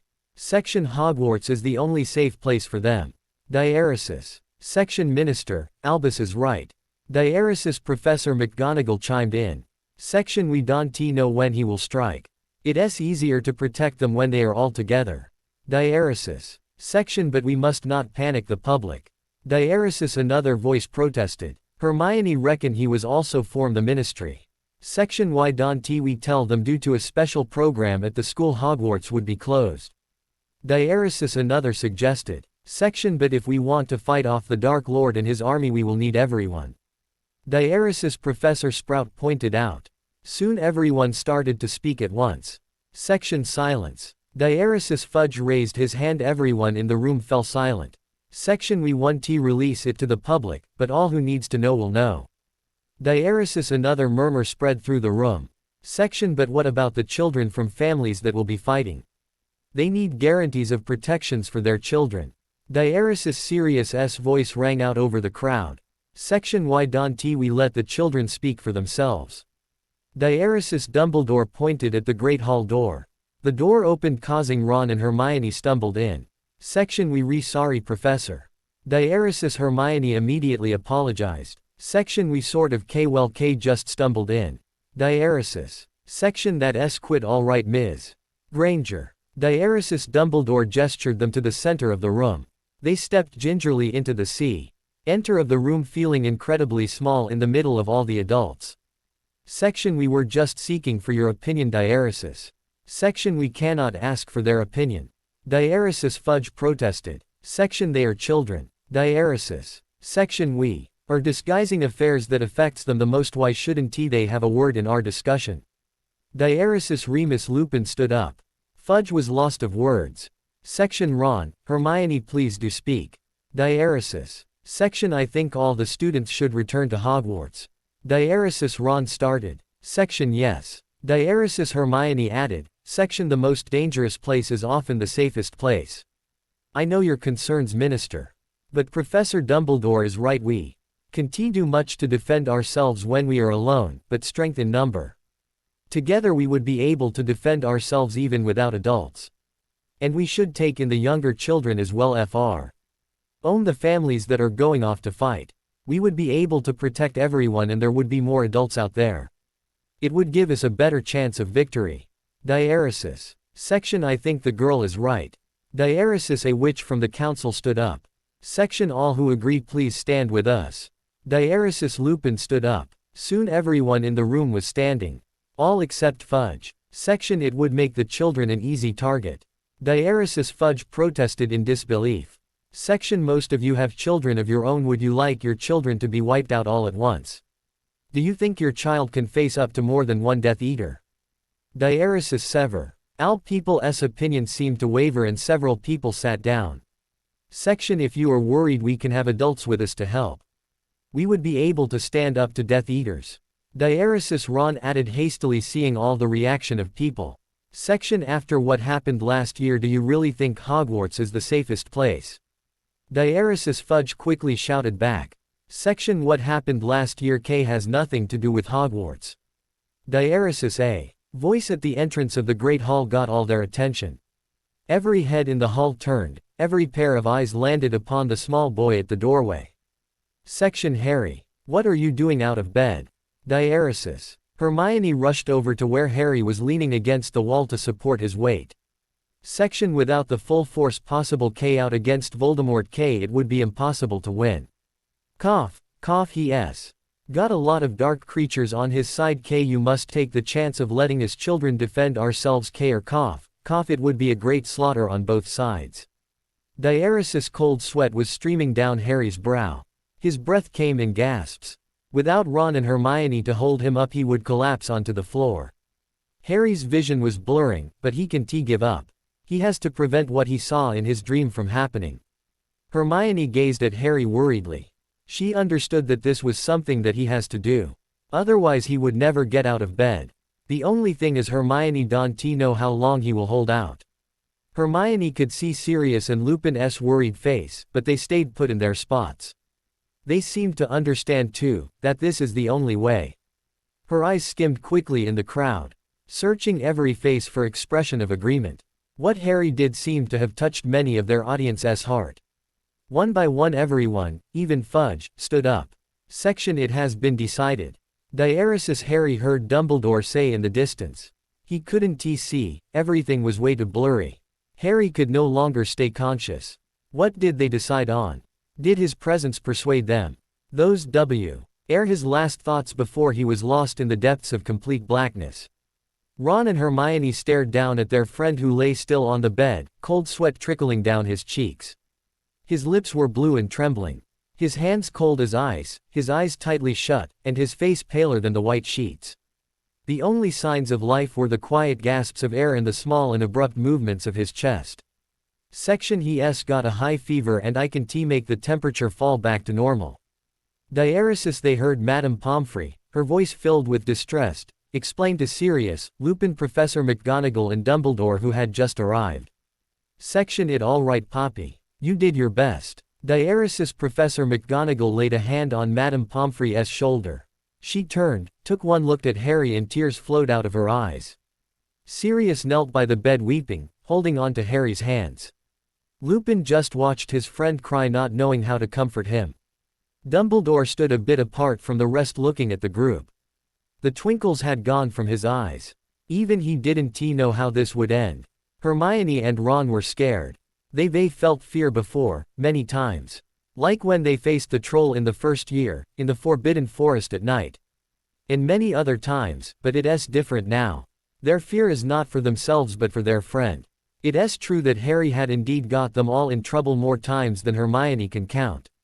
But he always managed to get them out of trouble. Now Harry's in trouble and he's all alone. Hermione once read in a book that when someone is unconscious they are in Anyo. Their dimension trying to overcome the darkness and return to consciousness. She wished she could be there with him, wherever he is, and help him or at least be there to make him feel less lonely. She knew Ron, next to her, was thinking the same. At that very thought she felt something warm, glowing in the center of her chest. The stone on her necklace was giving off blinding light, the colors swirling together rapidly. Ron's stone was reacting the same way. The light grew brighter and brighter till it swallowed them.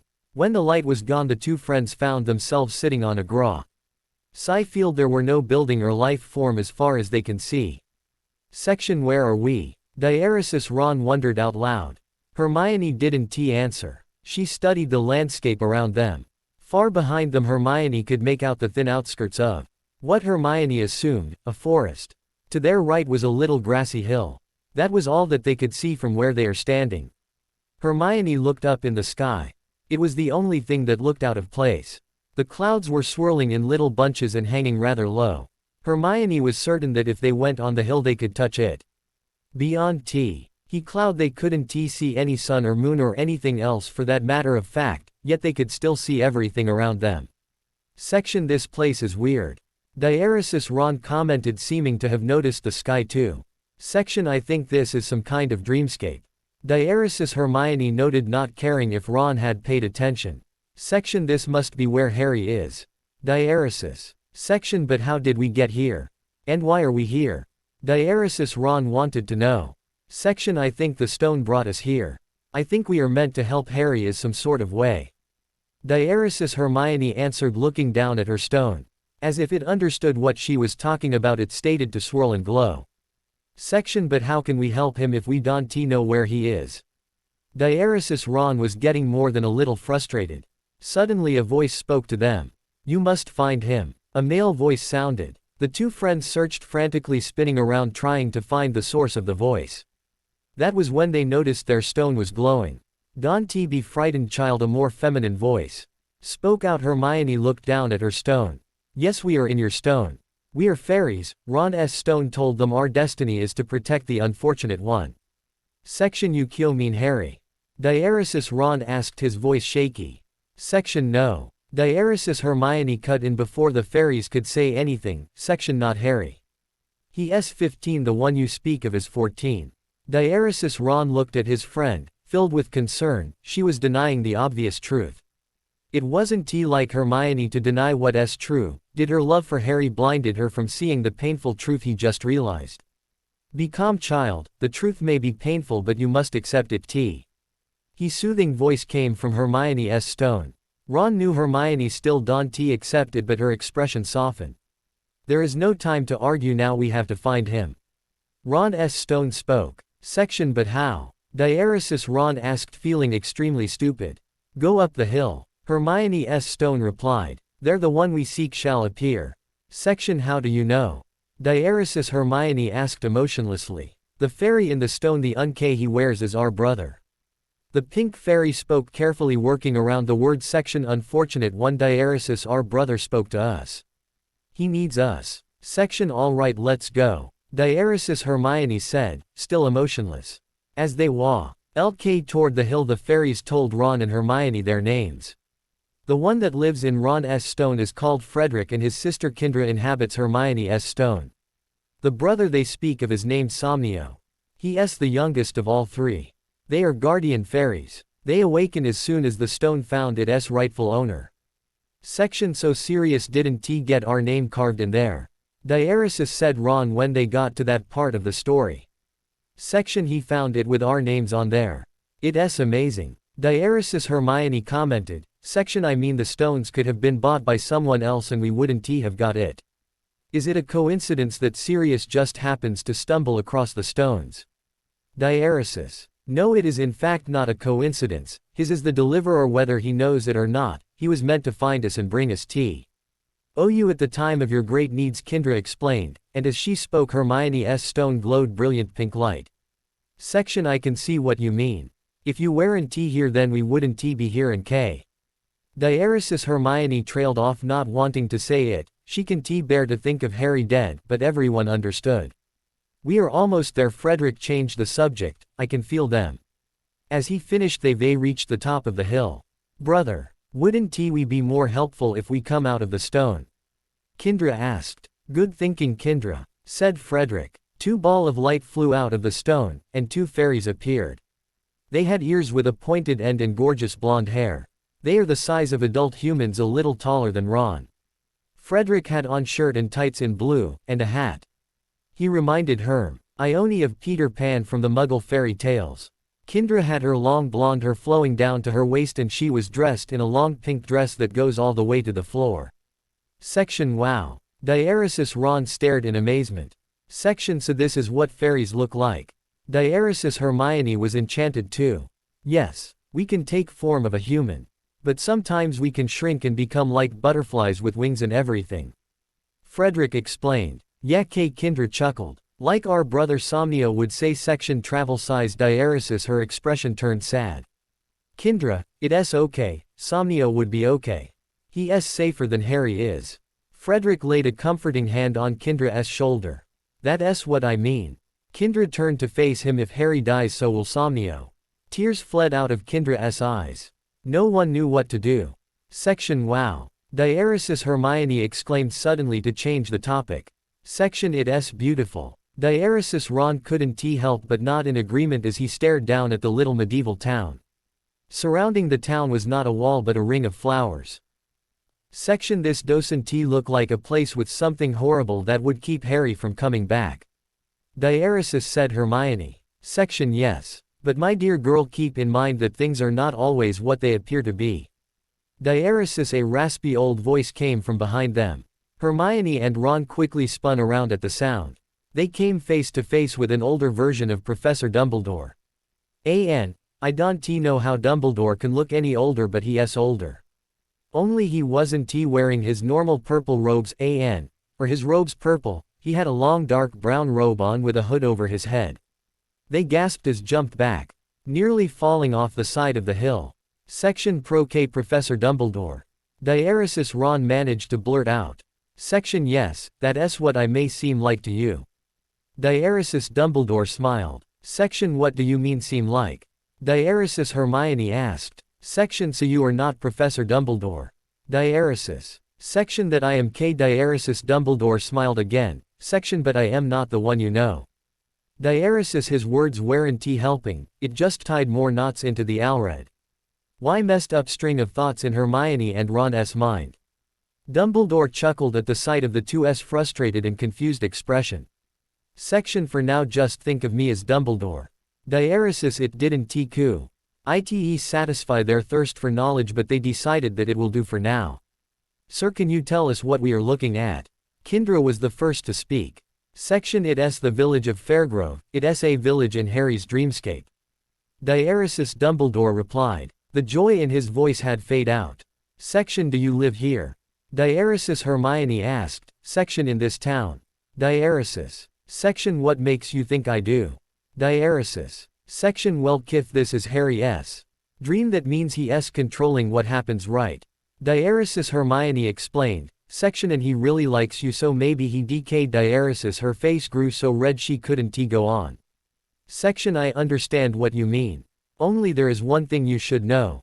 Harry does not control the happenings in this dream, that's why he is trapped here. He is free to add thing to the dream but he is not capable of changing enough to escape.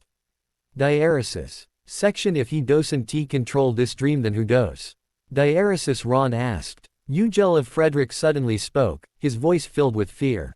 The Soul Taker. Ron's stone glowed dark blue. Section Young One. You know your demons well. Diaresis Dumbledore laughed a little. Section Who is this Ugela? Diaresis Hermione asked. Yes brother, please do explain. Kindra asked. Dumbledore and Frederick seem to be the only ones who know what is going on. Section Go on. Speaking of your fear can help you rid of it. Diaresis Dumbledore encouraged. All right, Frederick started. Ugela is a demon, and he takes people's souls and traps them in a dream. This place is how he lures people into the trap. There's a bound put on him so he cannot just steal people's souls from their bodies. As you can see the bound is nothing, he can still take souls. He stopped. Section What does he do with the souls? Diaresis Hermione asked a little afraid. He traps the souls and tortures it, hurt the person beyond bearable. Frederick's voice was trembling so much he couldn't continue. Section It creates great strain on the person's mental state. Eventually the person slips into a coma in the actual reality and dies, and Ugela would eat the dead soul. Diaresis Dumbledore finished leaving everyone speechless with fear. Section You had enough yet Potter boy?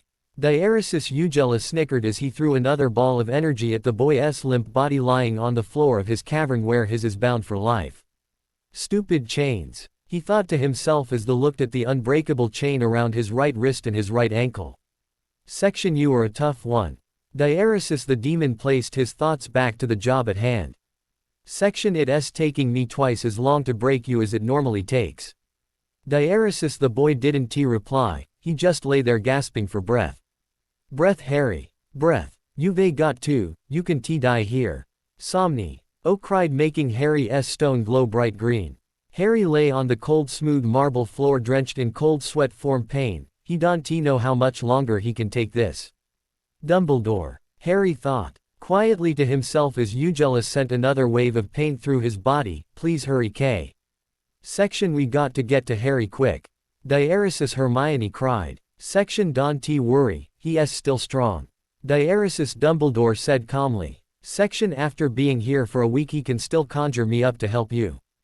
Diaresis. Section A week. Diaresis Ron was confused. Section He's only been out for a little.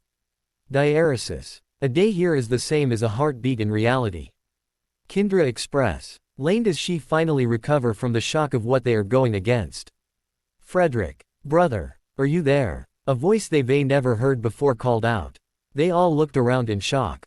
Somnio. Is it you? Kindra called out frantically. Shish Kindra. Calm down and listen. He's trying to reach us.